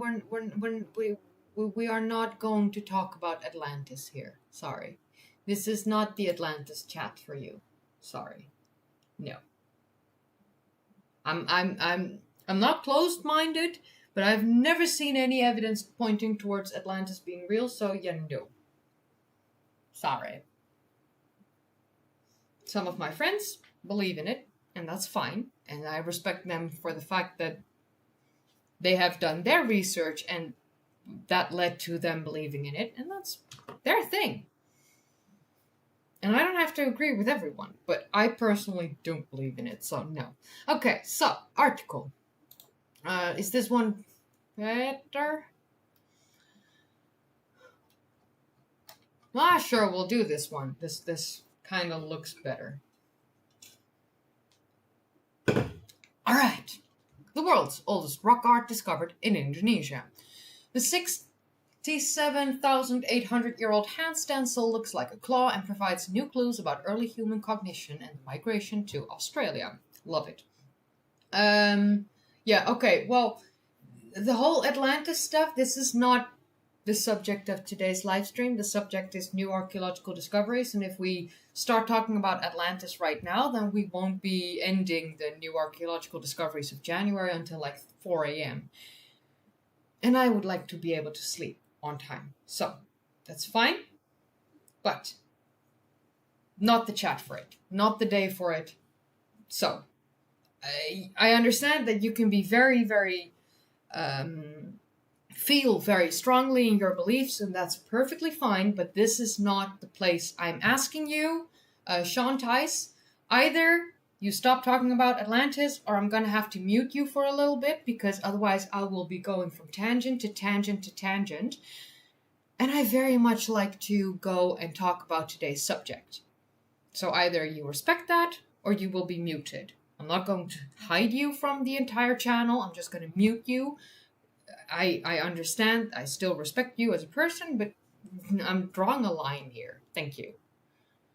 You can keep typing, but you will be muted. So either you just tell me it's fine, done. Thank you. On Muna, a tropical island of the southeastern... I can't speak. Let's fix that. On Muna, a tropical island of southeastern Sulawesi, Indonesia, lies a cave decorated with prehistoric paintings. See, then, if I do, suddenly I can speak. Locals call it Liang Metanduno. They visit the archaic art gallery to marvel at depictions of flying human figures, boats filled with passengers, and mounted warriors drawn with red, brown, and sometimes black pigment. Awesome. In 2015, Adi Agus Octaviana, an archaeologist at Indonesia's National Agency for Research in I can speak. Whoa. This was wrong. This was bad. Okay. In 2015, Adi Agus Octaviana, an archaeologist at Indonesia's National Agency for Research and Innovation. What's the innovation? What's that word, honey? Clee. Why, brain? You made the mistake once. Why make it twice? Research and Innovation, BRIN, traveled to Liang Metanduno in search of a much older form of human artistic expression, one that predated the birds, pigs, and horses painted on its walls only a few thousand years ago. On the ceiling, near a brown scribble of a chicken, Octaviana found 2 hand stencils, one of which had a pointy finger-like animal claw. I have spoken about both Homo luzonensis and Homo floresiensis. So yeah. And they do seem to be more archaic, more primitive, more robust archaic features than Homo erectus, yes. And that's why I personally am unsure if habilis wasn't their ancestor. But that's me personally. Okay, back to the article. Using a new dating technique, he and National Geographic explorer Maxime Aubert an archaeologist and geochemist at Griffith University in Australia, along with other colleagues, tried to determine the artwork's age. They discovered that the claw-like hand stencil is at the very least, at the youngest, 67,800 years old. The oldest rock art attributes it to modern humans found so far. They reported their findings Wednesday in Nature. Like I said, I already threw it in the chat. It's fine. My cat cuddled with me before I streamed, and so I think some of her cat hairs have been sticking to my nose, and now it's itchy. Because I'm actually allergic to cats. And I own 2 cats. I know, I'm very intelligent. I'm very smart like this. What do you do when you're allergic to cats? You own 2 of them. Duh. Everyone will say that. But yeah, I'll take my antihistamines in a bit. It's fine. I have them downstairs. Or whatever. The age of the hand stencil in Muna shows that early modern humans who inhabited Nusantara during the late Pleistocene epoch already had sophisticated cognition, says Octaviana, referring to the area that is now the Indonesian archipelago. Very nice, very nice. The newly dated Muna art is about 16,600 years older than the rock art the previous researchers just documented in the Maros Pangkep caves in Sulawesi, and about 1,100 years older than hand stencils found in Spain, believed to have been drawn by Neanderthals. This is the strongest piece of evidence that our species was present in the Indonesian archipelago at that time, and they playfully and imaginatively transformed a human hand mark into something else. Adam Broom, an archaeologist at Griffith University and a co-author of the paper, said during a press conference. Oh, hey, these people actually listened to a press conference instead of just emailing with them. Oh, God.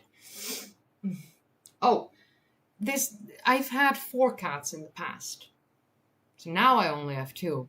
But that's because 4 cats didn't work because there was a lot of infighting and just, hormones and bullshit. And it's just, too many females together don't always work. Not when there's just one male. So, yeah. But they're worth it. I absolutely think my cats are worth it. My oldest cat is 11. So, I mean, I've had them for a long time now. Alright, so. The researchers also dated hand stencils found in 2 other caves on the surrounding islands. Their analysis shows the stencils were created between 44,500 and 20,400 years ago. That suggests that the ancient inhabitants of Indonesia continued making rock art for tens of thousands of years until the peak of the last ice age, when sea levels were lower, and a chunk of Southeast Asia was part of an exposed landmass called ta-da-ta-ta-ta-ta, Sundaland. Good job, everyone. Good job. Good job. I already knew. A good article will mention Sundaland. And of course, National Geographic. Usually, it's one of the better articles. So, yeah. Can I zoom in a little bit? Sure, I can. Much better? I zoomed in. But yes, it's Sundaland. Oh, hell yeah. And I love Sundaland. Almost as much as I love Doggerland. But yeah, okay. The authors add that the findings may provide clues to better understand the population that crossed land bridges and hopped across islands to become the first inhabitants of Australia some 65,000 years ago. To figure out how old the hand stencils are, the researchers used a technique developed by Aubert and others called laser ablation uranium series dating, which allows for the accurate dating of ochre-based rock art. This method uses a laser to collect and analyze a very tiny amount of calcium carbonate deposits that formed on the top of a pigmented layer. At Southern Cross University in Australia, they used the technique and dated the claw-like hand stencil to between 75,400 and 67,000 60,800 years old, and the other hand stencil to around 60,900 years ago. So, like I said earlier here in the opening of it, that it's at the very least, at its youngest, 67,800 years old. It could possibly be 75,400 years old. And that's insanely old. Honestly, that's crazy old. But that's good. Oh, my nose is so annoying. It's fine. It's going to turn big and red. No, it's fine. Oh, well. But this is a cool dating method, I think. So, yeah. Continue. The Muna findings adds to recent discoveries of rock art in Indonesia that offer insight into early human intelligence. In 2019, Albert and Octaviana reported finding rock art depicting therianthropes, human figures with animal heads and tails, hunting warthogs and Sulawesi's endemic dwarf buffalo, the anoa. The narrative scenes, later found to be 51,200 years old, show that early humans living in Indonesia were capable of imagining non-existent beings. The newly dated hand stencils in Muna show signs that the artists who painted them also had the same cognitive ability, the researchers say. Awesome. Awesome. Here we have Maxime Aubert on the left and Adi Agus Octaviana on the right, inside the Maros Pangkep caves in Sulawesi, Indonesia, where they did their research. As the team observed, one of the stencil fingers, not figures, but fingers, one sec, just a sip. As the team observed, one of the stencil fingers looks pointy, like an animal claw, an art style that has only been found in Sulawesi, they say. Aubert says he can only speculate that it has something to do with human-animal relationships, but the fact that the artist modified the hand stencil either by retouching the finger with a paintbrush or by moving their hand so it creates a claw-like effect shows a complicated thought, Aubert says. They are drawing something that doesn't really exist. Arcisep Eka Permana, an ethno-archaeologist at the University of Indonesia who was not involved in the research, says the hand stencils might have related to the practice of warding off misfortune, a ritual that can be found in some indigenous groups in Sulawesi. Such evidence for a sophisticated mind, the researchers say, challenges the Eurocentric views of ancient intelligence that once dominated archaeology. Good job. Let's fight racism. A lot of people believed that we became cognitively modern when they arrived in Western Europe, says Aubert. This view, he says, stems from a lack of advanced dating technology for rock art at the time. Most rock art dated in Europe was made with charcoal, allowing scientists to conduct carbon dating, says Aubert. In the meantime, Southeast Asian rock art is mostly made with ochre, an inorganic red-brown pigment derived from iron oxide, which is difficult to carbon date.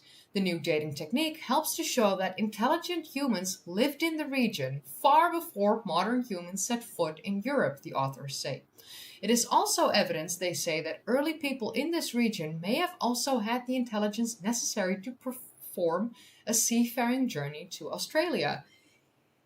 Exactly! Oh my god. Holy hell. So yeah. Ooh. That was a good sip. Okay. Yeah, they had the skills. Of course they had the skills. I mean, come on. It's so dumb to think that just because they lived in that region, they had to have been less intelligent. What? It's rooted in racism and just done. We need to stop that. So, clues to ancient Australian migration. Research suggests that some modern humans left Africa 60,000 to 90,000 years ago, walking through the Middle East and South Asia before finally reaching Sundaland. A whole video on it. It's posted here. Go watch. It's awesome. I did a whole good job on that, so go. Which now comprises Sumatra, Java, and Borneo, and also Malaysia. A lot of people seem to forget that Malaysia was part of Sundaland as well. That was the bridge between. There they had to sail across the sea, hopping from one island to another to finally reach Sahul, the landmass that covered Papua and Australia at the time. Sulawesi and other tropical islands in between the two regions, known as the Wallacea region or Wallace Line, for its unique geological history and flora and fauna, hold important clues to the story of this epic human migration. Because Pleistocene-era human remains in Sulawesi are rare, rock art is among the few sources of evidence for human presence at the time. It's an intimate window to look into the past, says Aubert. Awesome. Awesome, awesome. So yeah. Octaviana says Aboriginal rock art in Majebebe, I think it's pronounced like that. Is it pronounced like that? How to pronounce... Oh my god, the cat hairs. It's annoying. Machu Bibi. Okay, Machu Bibi. This article is almost done, and then I'll do some water on my nose, because this is annoying.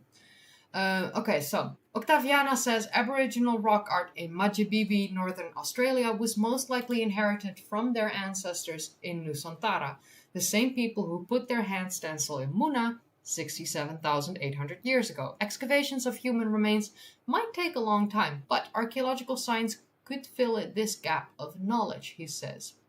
So here we have another picture of that, the narrow finger, the pointy fingers, like claw-like hands, also from Sulawesi, different caves.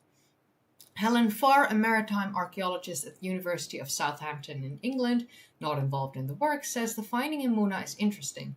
It's great to see the art preserved and dated, providing a small window to a wide range of activities that's often missing in the archaeology of this time depth, she says.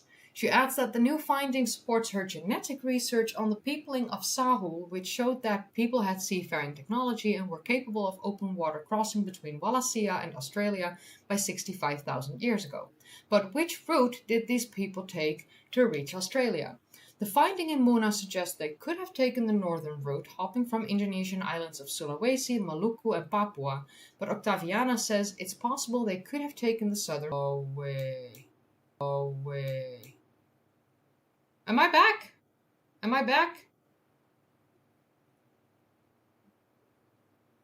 That's weird. Why are you buffering? Okay, but like, why is this thing buffering for no reason? No reason at all. It's on low latency. It should be fudging healthy. I'm back. Okay, I'm back. Okay, awesome. I have no idea what the hell went wrong there. I can't even change anything at this point. So I just, I hope we're good. But okay. So,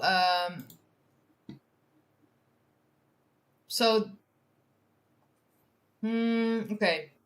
Octaviana, the archaeologist Octaviana, said that there was an isolated island farther south between Sulawesi and Flores on Google Maps. So,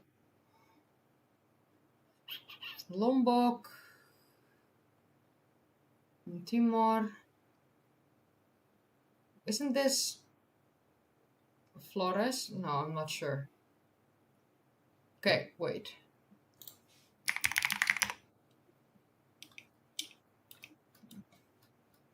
Not the Dutch Flores! Oh my lord!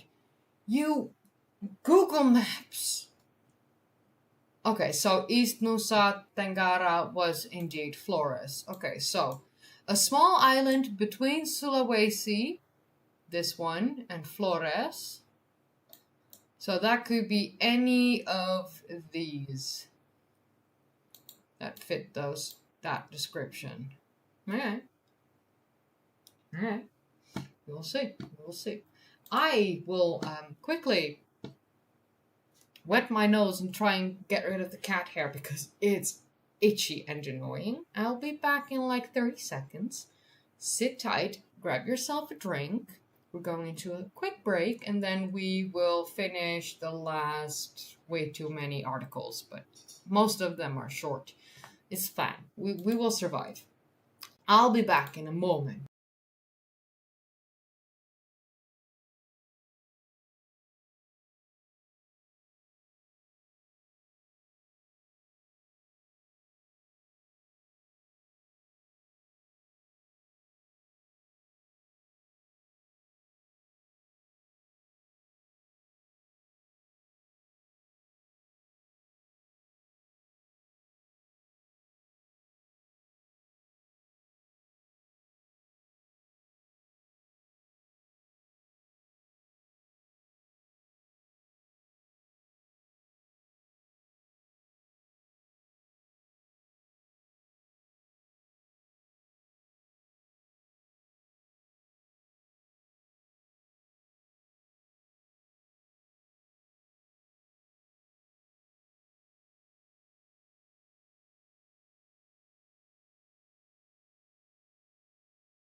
Alright, we survived. We are back-ish. Probably. Yes, we are. Hi. Okay. We should be fine. It's just annoying to be allergic to cats like this. It's fine. So, we ended this ancient rock art stuff, and now we are going into like no, it's not 3. 1, 2, 3, 4, 5, 6, 7, 8, 9, 10. 10 discoveries on Heritage Daily, but these are quick discoveries, thankfully. So, no long articles. This is just going through it. Okay. Okay. So, TikTok chat back. If you're still watching on TikTok, let me know. Say hi. I'm fun. I promise. I don't bite, usually. I think.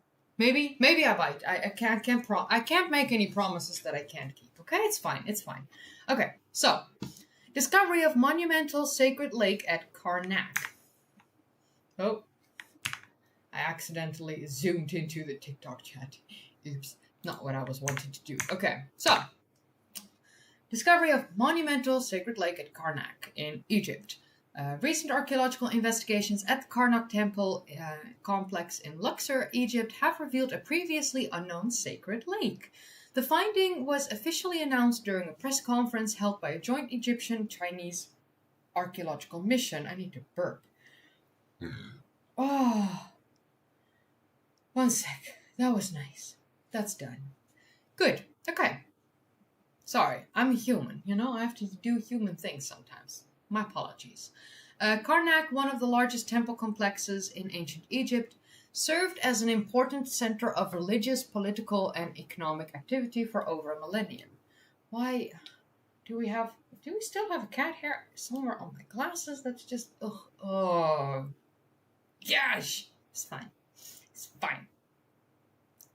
While the existence of such a monumental feature had long been hypothesized, I can speak.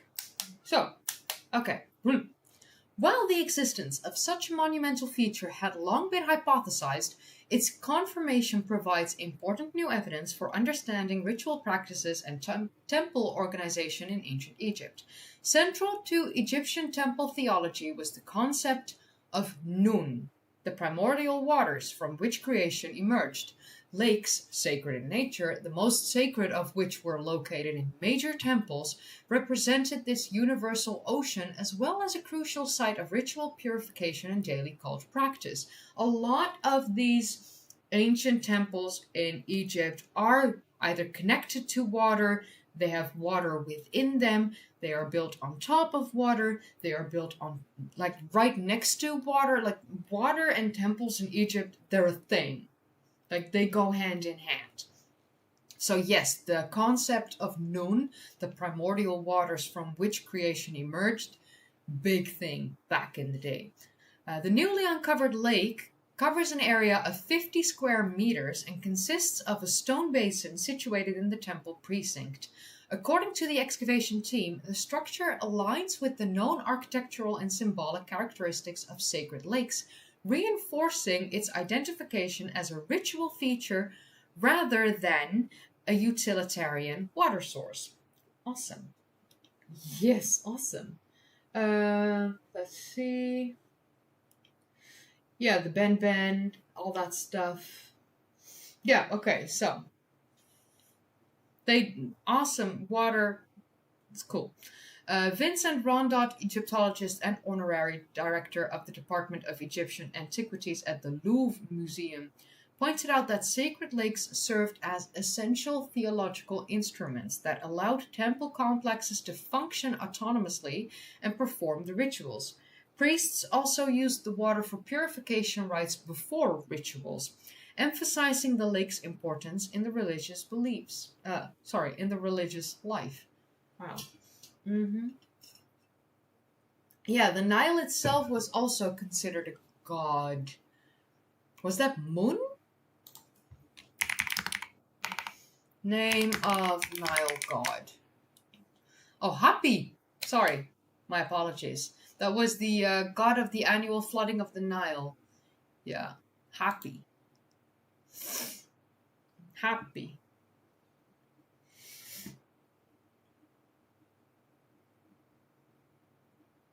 I didn't come back to anything you said. What? I'm just talking about an ancient lake in the Temple of Karnak. Has nothing to do with Atlantis. Seriously. Let go of Atlantis today. Additional finds from the same excavation area further underscore Karnak's archaeological richness. In a chapel dedicated to the god Osiris, archaeologists uncovered 3 shrines, animal bones, and several small statuettes. These artifacts indicate continued ritual activity and animal sacrifices, providing additional evidence of the site as an active religious site over an extended period of time. So yeah, cool. If you're happy and you know it, clap your hands, flooding of the Nile. If you're happy and you know it, clap your hands, flooding of the Nile. See? Happy. Everyone's happy. And you should all clap your hands, and then the Nile will flood. Oh, no, Serpent, you're good. Serpent. Seriously. Serpent, you're good. No worries. Wasn't directed to you. Finger guns. Wasn't directed to you. So, you're good. Don't worry. Okay, so we have an ancient... Okay. I can't deal with Atlantis bullshit. Sorry. Okay, so ancient Magacite cities challenges long-held perceptions of urban origins. All right? Here, see? Suffice to say is clapping in the chat, because if you're happy and you know it, clap your hands, because it's the flooding of the Nile, which makes everyone happy. Duh. Okay. An archaeological site in Ukraine is attracting ever-increasing international interest as scientists rethink where the world's earliest cities might have emerged. New research shows that some of the earliest communities that evolved towards urban planning may have existed in Eastern Europe, perhaps centuries before cities emerged in Mesopotamia. Yo, this big. This seriously, oh, feel good. Feel good. Yeah, love it. Oh God. Oh, gorillas. Oh, I listen to the gorillas at least like a couple times a week, at the very least. At the center of the debate is a large settlement associated with the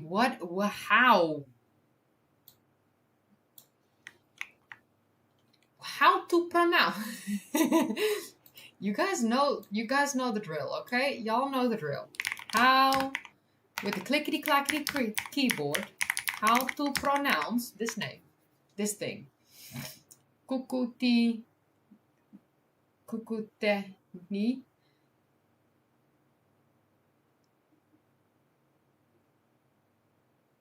Okay, so Kukuteni. I can do that. I can do this. I can do this. Okay. I can do this.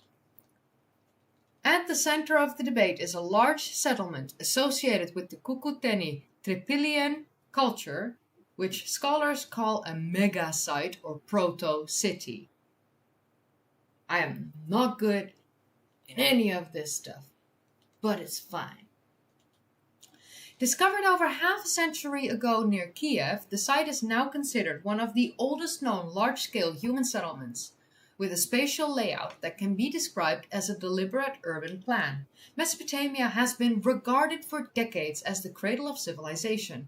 It was there in the Fertile Crescent that agriculture blossomed and the earliest cities emerged. Like any ancient city, Uruk became a city-state around 3500 BCE and is considered a typical example of early urban planning. The Tripilian site, however, is starting to make academics question that narrative. Covering an area of around 320 hectares, the settlement's design is suggestive. Concentric circles, which researchers interpret as indicating deliberate construction rather than spontaneous growth. At its height, scientists think that the settlement may have held as many as 10,000 people, an extremely large number for the Neolithic period. The Kukuteni culture's origins were discovered earlier in Romania in 1884, but the Ukrainian megasite remained hidden until the 1960s. Its discovery occurred when a Soviet topographer, Konstantin Shishkin, observed distinctive circular shadows on aerial photographs. Beginning in 1971, systematic archaeological investigations have been conducted with large-scale international research since 2010. Excavations have revealed the remains of clay and wood dwellings and distinctive ceramics that date back approximately 6,000 years. The site's modular design and standardized construction are typically characteristic methods of early urban organization. Further studies are required to determine whether the Tripilian megasites actually predated the Mesopotamian cities. Despite the encouraging results, scientists are still holding back from drawing any final conclusions. Further excavations and in-depth analyses are needed to conclusively prove the priority of the Tripilian megasites over the Mesopotamian cities, said a report by Finway. So, the current war with like Russia and Ukraine and all that fun stuff really isn't helping this. Because we could have had so much more information by now. But since 2022, there's like virtually no archaeology done in Ukraine because people are fighting to survive. And that sucks. And they deserve better. Honestly, all people fighting for their lives and fighting to survive on all locations in the world deserve better. People in Gaza, like Palestine, Yemen, all the countries, even the US at the moment. But Ukraine... And in Africa, there's like in the Congo, there's so much going on. So much places in the world. There's so much. I don't watch the news for a reason because I can't handle watching the news. I will go insane. I stopped watching TV and the news. I think it was 2015 when I stopped. Maybe even earlier, 2014. I was just done with it. Oh no, my keyboard is beautiful, by the way. This is my keyboard. It's so clickety-clackety, and it's beautiful. It's glorious. I love it. I bought it because it's clickety-clackety. And I even bought the keys on it because it had different keys. And I like the marble effect. Because I'm a sophisticated bitch. What else do you expect from me? So yeah. Okay, so don't worry, be happy. Exactly. Dad joke alert. Oh my god. What else do we have? They had urban planners in Egypt. Oh yeah, they had urban planners in Egypt for sure. Was this before the Yamnaya culture? Yamnaya culture when? So before the Yamnaya culture. Nice, nice. Very nice. Well, this is not in the area of Ukraine though, so yeah. But this is cool. This was a cool thing. Okay, what else did I miss in the chat while I was just reading? Like I was all in. Orcs of Uruk, Conan the librarian. Love that. Oh, some of you guys have the best jokes. Conan the barbarian. I love it. Brussels town ring in Ireland, Wicklow, Ireland. Did I mean, I have one Roman thing and that was super new, but I'm not sure. Wait, let me... Brussels town ring, Wicklow, Ireland. Did I miss a discovery or thingamajiggy? Thingamajiggy? What else do we have? Okay, so here...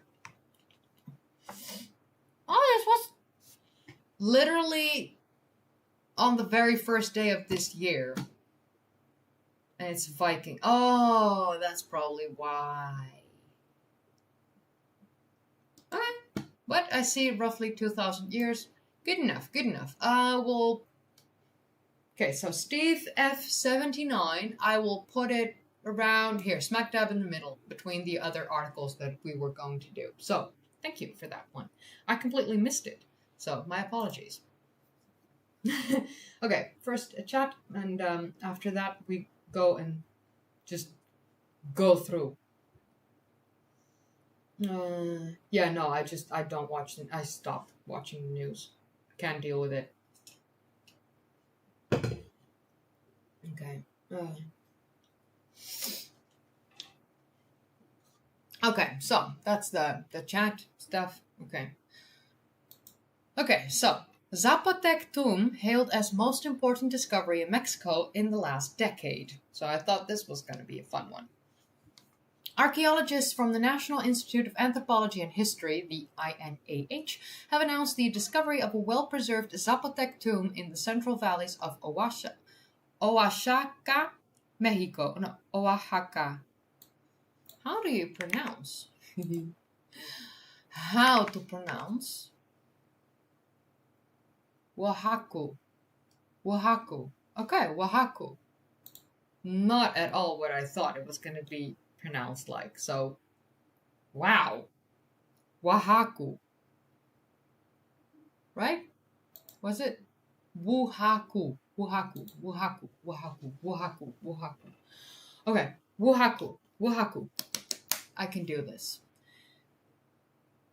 Have announced the discovery of a well-preserved Zapotec tomb in the central valley of Oaxaca, Mexico. The Zapotec were one of the earliest civilizations of ancient Mesoamerica, emerging in what is now the state of Oaxaca from around 500 BCE and continued to thrive in the region until the arrival of the Spanish in the 16th century. The tomb, which dates from 600 CE, was uncovered in the municipality of San Pablo Huitzo. No idea if I pronounced that right, but otherwise we will be here until like 2 a.m. And is providing important new insights into Zapotec social structures, burial practices, and cosmological principles from the classic era. Awesome. It is the most important archaeological discovery of the last decade in Mexico due to its level of preservation and the information it provides, said President Claudia Sheinbaum Pardo. Okay, cool. Okay. Oh yeah, no, I have I'm traveling with a beautiful, lovely, amazing woman from Ecuador originally in Peru. So like she knows the language. She will make sure that I'll be good. According to a press statement by the INAH, the tomb consists of an antechamber and a burial chamber decorated with artistic, sculptural, and pictorial details. Particularly impressive is the sculpted owl at the doorway of the antechamber, which in Zapotec mythology represents night and death. The threshold is topped with a lintel crowned by a frieze in which engraved stone slabs bear the calendrical names of various ages, perhaps indicating a complex system of time reckoning and individual identity. The door jambs are carved with figures of a man and a woman, both dressed in elaborate headdresses and ritual items, which experts suggest may symbolize guardians of the tomb or symbolic protectors of the deceased. In the burial chamber are intact sections of mural paintings rendered in ochre, white, green, red, and blue pigment, which portray a parade of people carrying packs of copal, a resin often used in ritual offerings. An interdisciplinary team from the INAH Wohaku Center is carrying out conservation, protection, and research work on the tomb complex, including the stabilization of a mural painting whose condition is delicate due to the presence of roots, insects, and abrupt changes in environmental conditions. Because of its architectural quality, decorative richness, and symbolic depth, the tomb is being compared with other major Zapotec funerary complexes in the region. The discovery contributes significantly to current knowledge of Zapotec social hierarchy, artistic traditions, and belief systems, reaffirming the civilization's central role in cultural history of ancient Mesoamerica. Wow. Oh, Zwijsper Mop, you have a sympathetic nose itch. Thank you.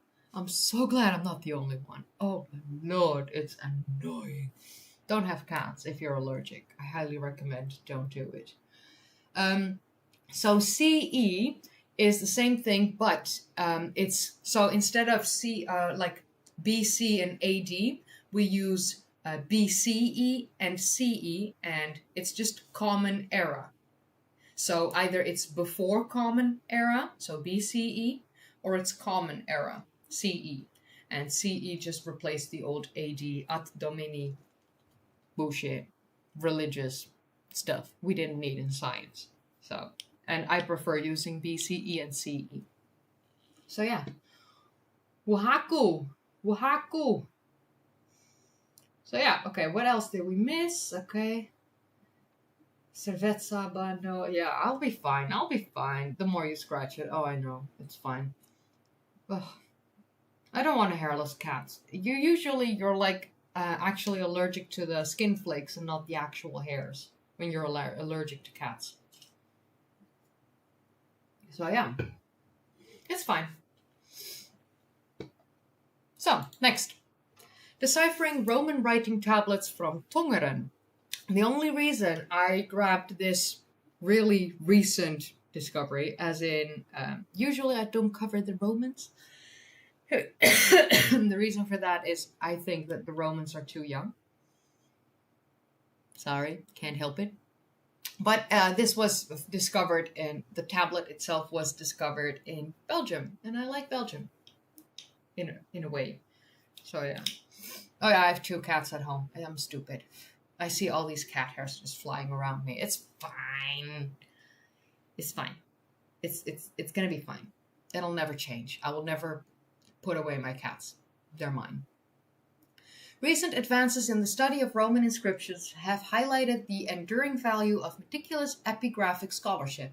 Following the internationally acclaimed decipherment of the so-called Frankfurt silver inscription, Marcus Scholz, professor of provincial Roman archaeology and epigraphy at Goethe University Frankfurt, has contributed to another significant breakthrough. Together with Jürgen Blansow, emeritus professor at Johannes Gutenberg University in Mainz, Scholz identified previously overlooked inscriptions on the wooden remains of Roman wax tablets excavated in Tongeren, Belgium. Tongeren, regarded as Belgium's oldest city, originated as the Roman settlement of Atuatuca Tungrorum. I'm so glad that it's just called Tongaren now, and is known for its rich archaeological record.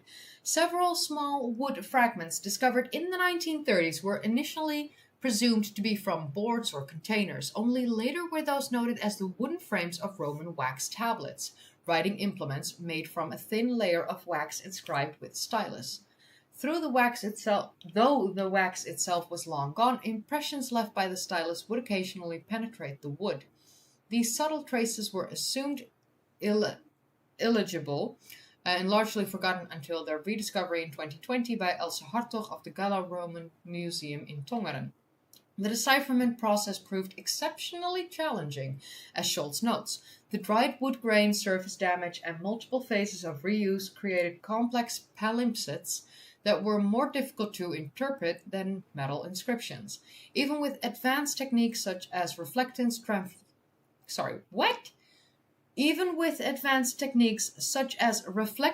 transformation imaging, or RTI, process was slow and required repeated in-person examination of the original artifacts. The examination consists of 85 of these tablet fragments from 2 archaeological contexts, well within the vicinity of the forum and an existing mud pit. Okay, so I saw the chat go all the way. Yeah. It's fine. What did I miss? Oh my god. I don't hate on the Romans. Never hated on the Romans. It's just that they're so young. You know? I like Stone Age stuff, and Romans weren't Stone Age stuff. They were way younger. So yeah. Okay, so I didn't miss much in the chat, so that's good. That's good. These fragments were found to contain texts comprising legal contracts, official documents, writing exercises, and a draft inscription dated to 207 CE that mentions the future emperor Caracalla, whatever. Notably, the tablets attest to the presence of administrative offices such as decemviri and lictors, rarely documented in the northern Roman provinces, and reveal a culturally diverse population comprising individuals of Roman, Celtic, and Germanic origin, including discharged soldiers from both land and naval forces. In a press statement by the JGU, even if the remains of the Roman wax tablets are rather unspectacular, and the inscriptions themselves are less sensational, their decipherment has nevertheless enriched archaeological and ancient historical research enormously, and at the same time written another chapter of successful scientific cooperation within the network of the Rhine main universities. Awesome. So yeah. Cool. Okay, so another Roman thing. Romans are just so new. Normally I never covered Roman stuff because it's so new. Roman cemetery excavation reveals frontier burial practices. Archaeologists from Oxford Cotswold Archaeology, OCA, have completed one of the largest excavations of a Roman cemetery in Britain, providing unique evidence of funerary practices along the northern outskirts of the Roman Empire. The site... another burpee. Ew. The site associated with the Roman fort and settlement at Brougham was investigated as part of the A66 Northern Transpennine project. The cemetery lies close to the empire's northern limits and was already known to archaeologists following limited excavations carried out during roadworks in the 1960s.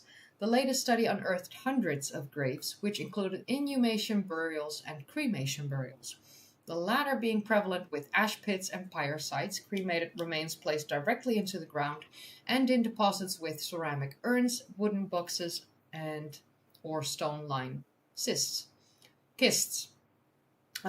Some cremations were modest, while others were elaborately furnished with grave goods, including pottery, glass vessels, bronze items, jewelry, and occasional pieces of military equipment and weaponry. Awesome.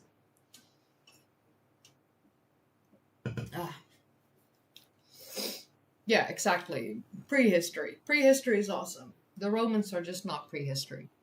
A lot of people think that when I say like I make videos on like ancient civilizations, ancient humans, and people are immediately asking me, "Oh, so you covered the Romans?" And it's like, no, I don't. I made 2 videos on Roman stuffs, and it was stuff in Pompeii. So yeah. The excavation methodology for each burial was indicative of the fragility and complexity of the remains. Fine tools were used to remove soil and graded layers, and all deposits were retained for wet sieving, through which small artifacts and fragments of cremated bones could be obtained. Laboratory analysis has proven critical to the project. Cremation vessels were excavated in controlled conditions in 2-centimeter layers, allowing specialists to record the precise location of bone fragments and associated materials. Okay, awesome.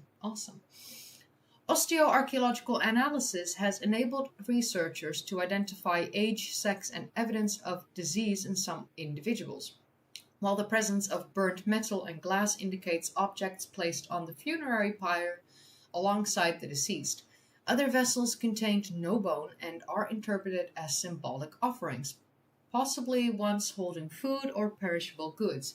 Among the most notable finds are complete glass cups, decorated pottery, Samian ware with maker's marks, and rare carved fragments of animal bone used as decorative inlays.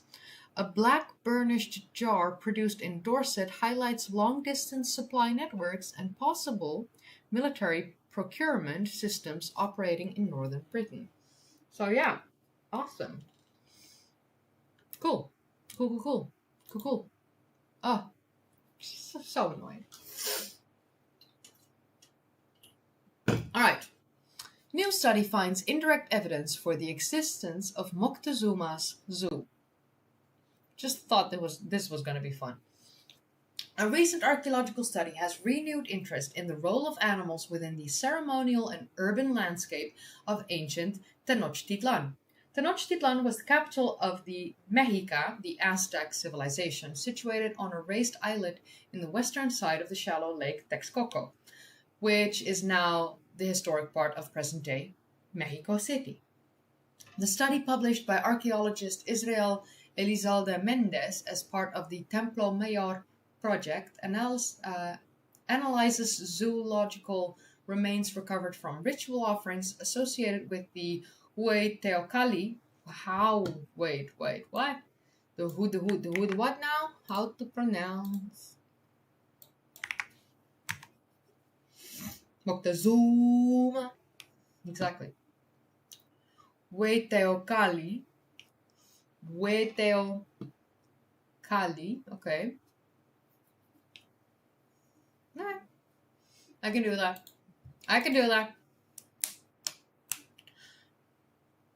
So, we're going back from here.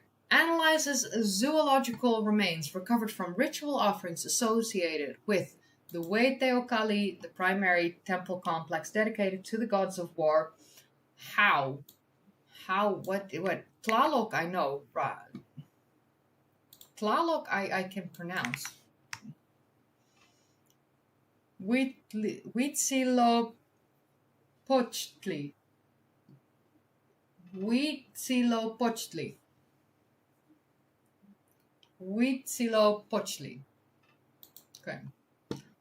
Huitzilopochtli. Okay.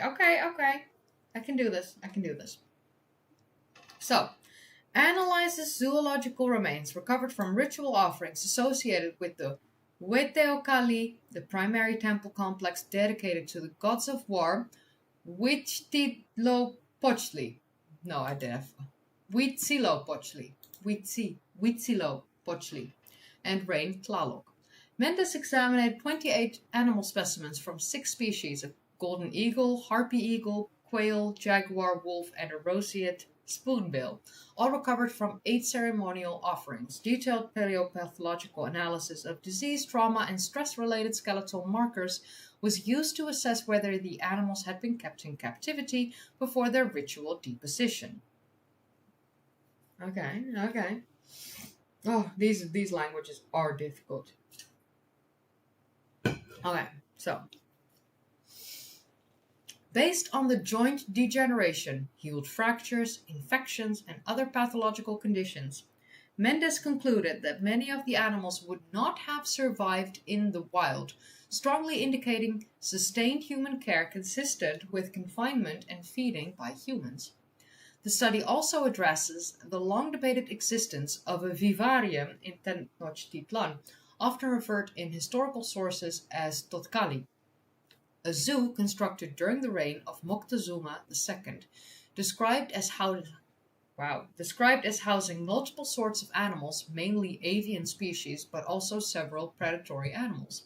Although no architectural evidence for such a structure has been found, the osteological information provides indirect but convincing support for its existence. Beyond zoo archaeology, the publication situates animal captivity within the broader Mexica cosmological framework. Animals served as symbolic intermediaries in ritual living, standing in for cosmic levels of sea, land, and sky to feed the deities. The fact that they were maintained in the city before ritualization highlights the religious and ideological significance of captivity. That's awesome. This is honestly awesome. Oh yeah, Trey the Explainer. He's great. Love his work. Absolutely love his work. Okay, so now the new discovery may challenge theory Vikings built first Irish towns. Let's take a look. Discovery from actually January 1st. Wow. That's cool. A recently discovered large hilltop settlement could challenge the theory that the Vikings built the first towns in Ireland, a researcher said. Dr. Dirk Brandherm and his colleagues have identified more than 600 suspected houses in the Brussels town ring, making it to date the largest nucleated settlement ever discovered in the entirety of prehistoric Britain and Ireland. The settlement, which is thought to have emerged at around 1200 BCE, the Late Bronze Age, is located within a region called the Baltinglass-Hilford cluster in the southwestern edge of the Wicklow Mountains. It is among the 13 large hilltop enclosures spread across the mountain range where there are It is among the 13 large hilltop enclosures spread across the mountain range where there are structures dating back to the Neolithic period and early Bronze Age. The findings were recently published within Antiquity, a peer-reviewed journal of world archaeology. The study states, given its exceptional size, density of occupation, and architectural complexity, Brussels Town Ring represents a unique case within both the Baltinglass-Hilford cluster and more widely within the Atlantic archipelago. Survey work has been conducted over the last 2 decades, but researchers believed critical questions about the date, development, and function of both the enclosing elements and the internal settlement remain unanswered. Therefore, researchers initiated test excavations in 2024. The available evidence indicates their occupation mainly during the Late Bronze Age, with continued use or reuse of some house platforms in the early Iron Age. This makes Brussels Town Ring the largest nucleated settlement agglomeration by far in prehistoric Ireland and Britain, the study highlighted. What makes it significant? Dr. Brandherm, a reader in prehistoric archaeology at Queen's University Belfast, said the Brussels Town Ring is significant due to the large number and the concentration of roundhouses in one spot. The image archaeologists had is that during the Bronze Age, the settlement structure was based on small hamlets, 1 to 5 dwellings, and there were no villages or towns. In 2002, about 74 roundhouses dating back to the Bronze Age were discovered during the Corstown excavation in Northern Ireland. The researchers said that Corstown was the first village from that era, but the Brussels Town Ring is a different ballgame altogether. The Brussels Town Ring discovery questions the idea that the first towns on the island of Ireland were founded by the Vikings, according to the researchers, because if you got more than 600 roundhouses and potentially a large stone-built cistern, that's no longer a village, Dr. Brandherm told BBC News in Northern Ireland. We are talking of proto-towns of sorts, and that's 2,000 years before the Vikings. So, wow, that's awesome. There are 2 widely spaced rampants, defensive walls, encompassing the enclosure. The ramparts do not only enclose its own summit, but also that of the nearby Spinnen's Hill 1, meaning it is only one of the very few hill forts in Europe to span more than a single hill. Through the use of aerial surveys and photogrammetry mapping, it is suspected that 98 of the house platforms were inside the inner enclosure, and more than 500 were located between the two ramparts. That's cool. Dr. Brandherm said, based on the data that we presently have, all the house platforms would appear to date to the same period. This is cool. So yeah, this is a very nice discovery. Cistern, a first in Ireland. A stone-lined flat-floored chamber was also discovered near one of the trenches at the site. Dr. Brandherm described it as being boat-shaped and slightly larger than a roundhouse. It appeared to have been fed by a stream from an outcrop uphill, and archaeologists believe it may have been a water cistern to store fresh water, or like cistern this time. Further samples in the coming months will determine if the cistern dates back to the same period as the roundhouses. He said, if confirmed, the discovery is a first in Ireland, as there are similar structures from the Bronze Age and the Iron Age in France and Spain. That's cool. 4 test excavations were completed by archaeologists to understand the site's occupation. The tests ranged from 6 to 12 meters in diameter to represent house platforms of different sizes. The idea was to investigate whether architectural differences within the platforms would signify if they were social or economic stratification within the community. Dr. Brandherm said the smaller houses were about 4 to 5 meters in diameter, with the larger ones being 11 to 12 meters in diameter. But the fact that we do have different sizes, it begs the question if there is some social differentiation sitting behind that. However, based on the current data, Dr. Brandherm said it cannot be confirmed whether there was social hierarchy in the settlement. Before this, the largest cluster of ancient settlements was in Mullaghfarna in County Sligo. County Sligo, I love County Sligo, which is thought to have contained more than 150 houses. The research states that future work at Brussels town will focus on confirming the nature and the date of the potential cistern, identifying structural features of the prehistoric roundhouses, and establishing the nature and chronology of the enclosing elements. This was a cool discovery. Yeah. Very nice. Very, very nice. Okay.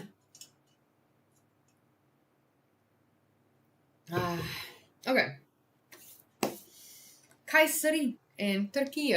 This is near Cappadocia. I've been to Cappadocia a couple times now. It's awesome. So, a hiker stumbles across ancient rock paintings in Kayseri.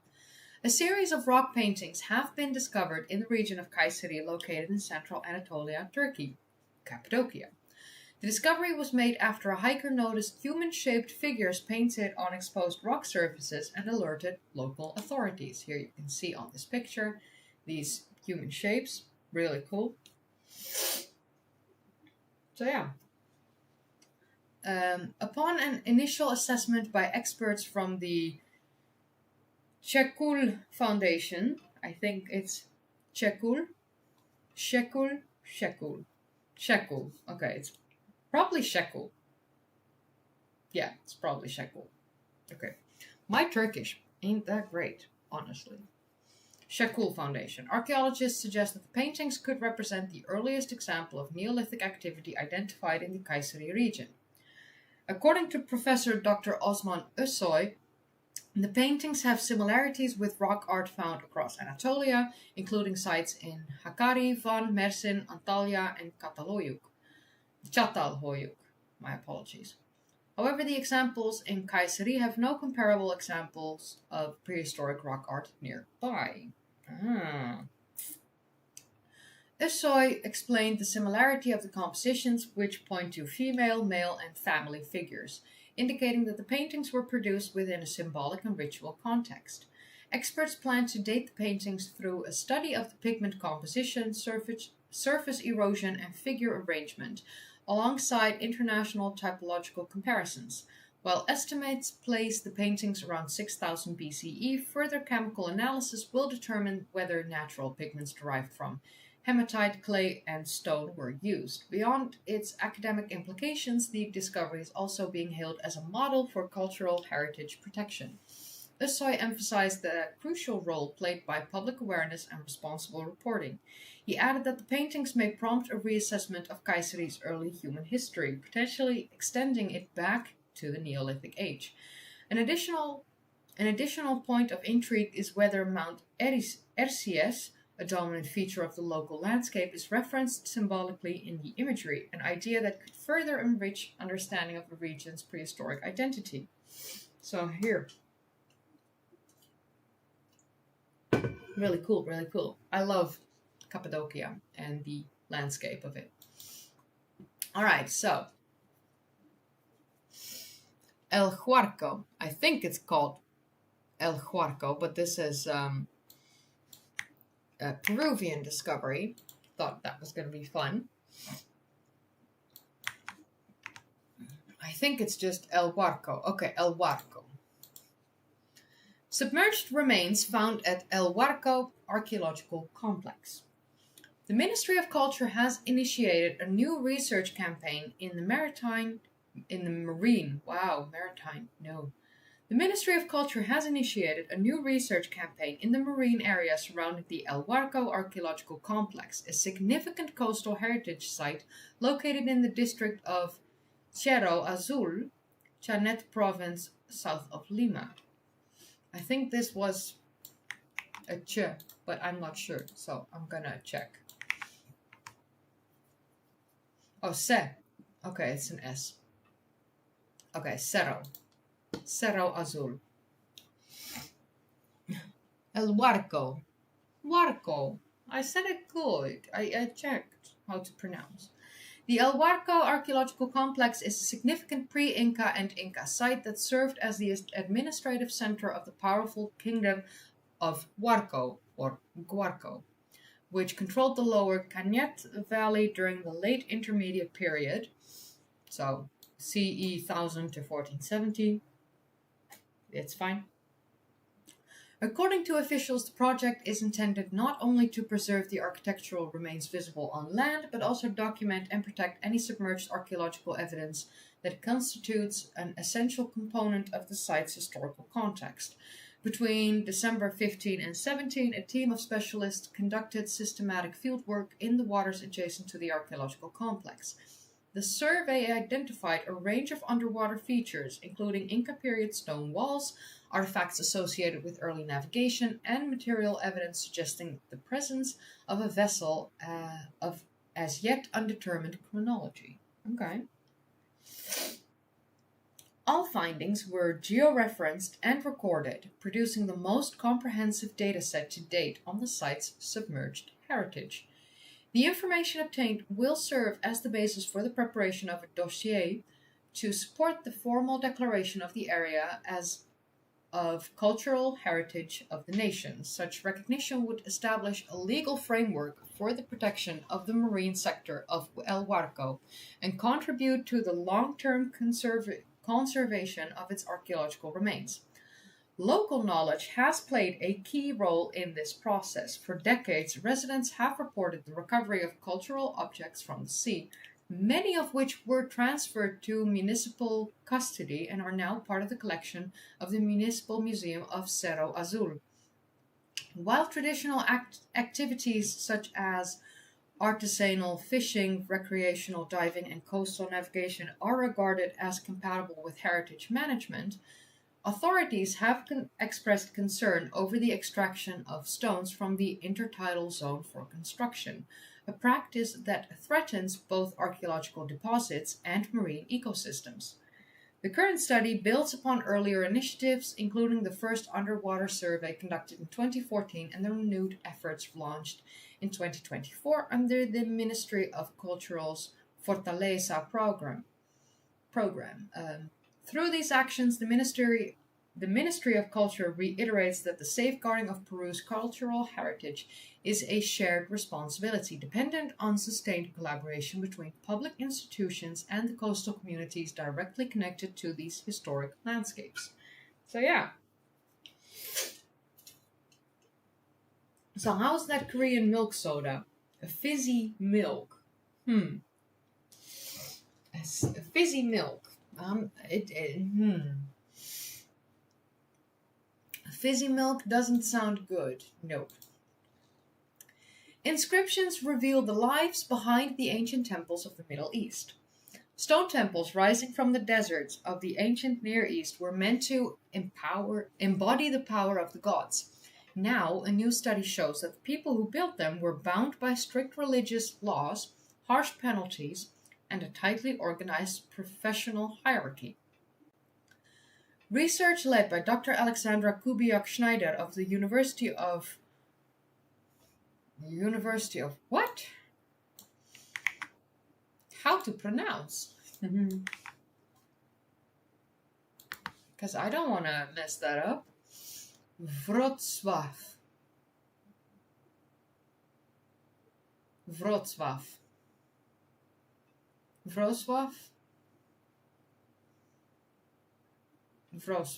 Okay. So, Wrocław. Okay. I'm gonna try and do this correctly. Research led by Dr. Alexandra Kubiak-Schneider of the University of Wrocław. No, that one. Wrocław. It's like a swaffle. Okay. Research led by Dr. Alexandra Kubiak-Schneider of the University of Wrocław is uncovering the hidden world of temple builders who worked between the 1st century BCE and the 3rd century CE during the Roman and Parthian periods. Drawing on inscriptions from sites such as Hatra in northern Mesopotamia, Palmyra in Syria, and Nabatea in today's Jordan, the project reconstructs the lives of craftsmen associated with the cults of the Arab goddess Alat and the Syrian goddess Atarhatis. As part of a grant from Poland's National Science Center, Dr. Kubiak-Schneider compiled a database of 120 inscriptions referring to temple construction and decoration. The results appear in the book Serving the Gods, Artists, Craftsmen, Ritual Specialists in the Ancient World. Oh, it's so many languages. Oh. Terrible. I'm terrible with names. I'm terrible with pronunciations. It's fine. Hi. So. The inscriptions reveal that temples were sacred spaces governed by severe rules. In Hatra, damaging a stone block in the main sanctuary could be punished by death. Imagine. You accidentally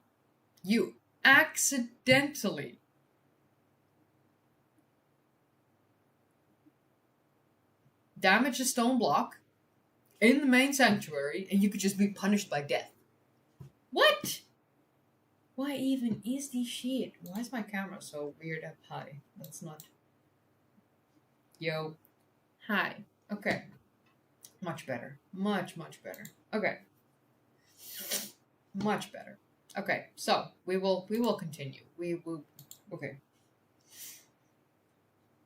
So the inscriptions reveal the temples were sacred spaces governed by severe rules. In Hatra, damaging a stone block in the main sanctuary could be punished by death. Even tools stored inside the temple, hammers, chisels, and axes, were protected by divine law. Stealing them could provoke supernatural retribution, such as drowning or burning, believed to be inflicted directly by the offended deity. Wow. Yet the walls of these sanctuaries were also filled with informal graffiti. Ordinary worshippers were allowed to scratch commemorative inscriptions, provided they were not blasphemous. These personal marks now serve as rare testimonies of everyday life around the temples.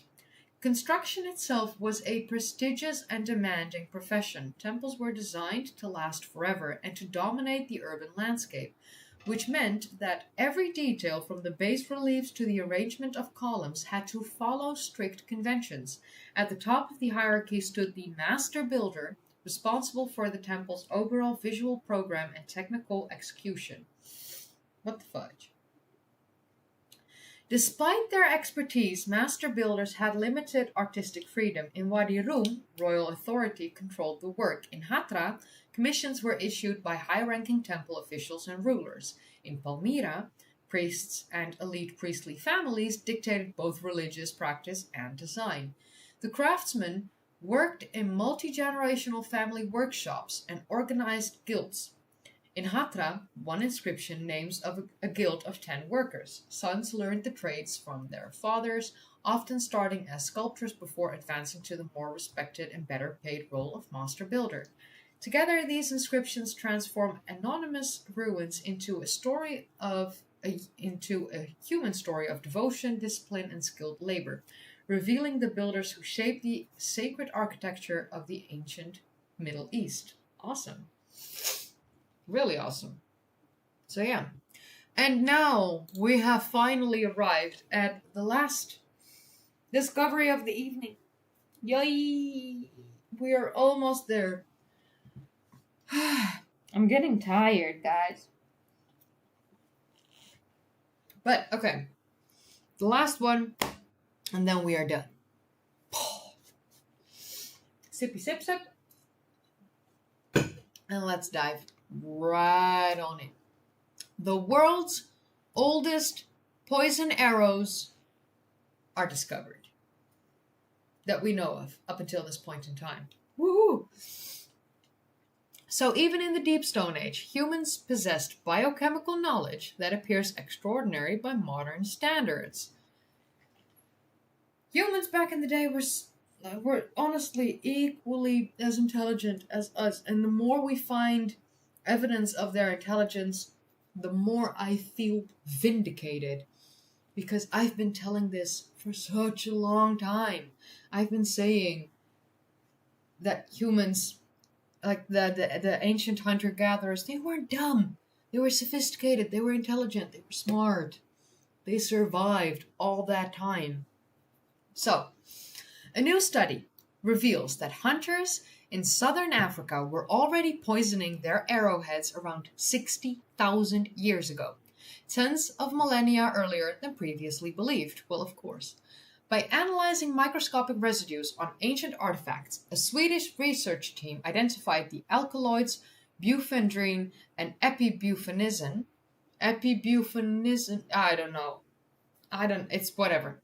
These highly toxic compounds originate from Bufondistica, a subtropical plant native to the region and notorious for its potency. Awesome. Sven Isaksson of Stockholm University, one of the study's authors, described the discovery as groundbreaking. Through detailed chemical analysis, the team demonstrated that these substances were sufficiently stable to survive in soil for tens of thousands of years. He also emphasized the broader implication that early humans had a sophisticated, durable understanding of how to exploit plant properties for hunting. Comparable chemical traces were found on arrowheads from the 18th century held in Swedish museum collections, approximately 250 years old. This points to an astonishing continuity in poisoned arrow technology from prehistory into historical times. Bufondistica, sometimes called the poison onion, produces a milky sap rich in lethal toxins, while its leaves are relatively mild and were occasionally used as preservatives. The bulb sap was sun-dried, concentrated by boiling, and blended with other ingredients to create a deadly coating for arrowheads. That's awesome. In humans, exposure can cause nausea, visual disturbances, respiratory paralysis, and coma. Coma. Okay. Whew. Coma. For animals, the effects are frequently fatal, granting hunters a decisive advantage even when a shot does not immediately kill. Until now, the oldest known poison arrows were dated to the mid-Holocene, roughly 9,000 to 5,000 years ago. The new findings push this practice back by tens of thousands of years. The study demonstrates that early hunters were not merely skilled tool makers, but also keen observers of plants, chemistry, and cause and effect relationships. Poisoned arrow hunting demanded foresight, experimentation, and precise technical knowledge, making this discovery one of the strongest pieces of evidence yet for the advanced cognitive and technological capacities of early modern humans. Awesome. Oh, this is really cool. So yeah. Maple syrup? Are we talking about maple syrup in the chat? Okay. I at least think it's awesome that they did it tens of thousands of years than we had previously thought. I mean, I love it when my ancient hunter-gatherers are just vindicated for their intelligence, because they were incredibly intelligent. So yeah. Yeah, exactly. The problem with hunting with poison is that you risk poisoned meat. It's Chuck Canada being very random with his maple syrup. Okay, cool. I'm not shitting on anyone's ancestors, because, you know, they were all very smart. It's just that the people today are just, in general, very dumb. Can't help it. It's just the way it is. We seriously, yeah.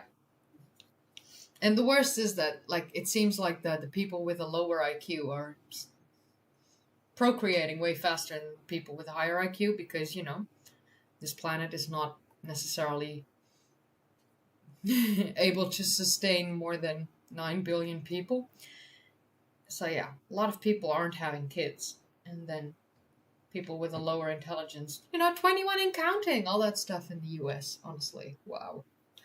But yeah, okay, so this was it. We are done. We've gone through all the articles I had, and we even added in one extra. A discovery from Ireland. This was cool. I had a lot of fun this stream. Highly recommend watching it back if you haven't already. Go and watch my Sundaland video and all the other stuff that I shared.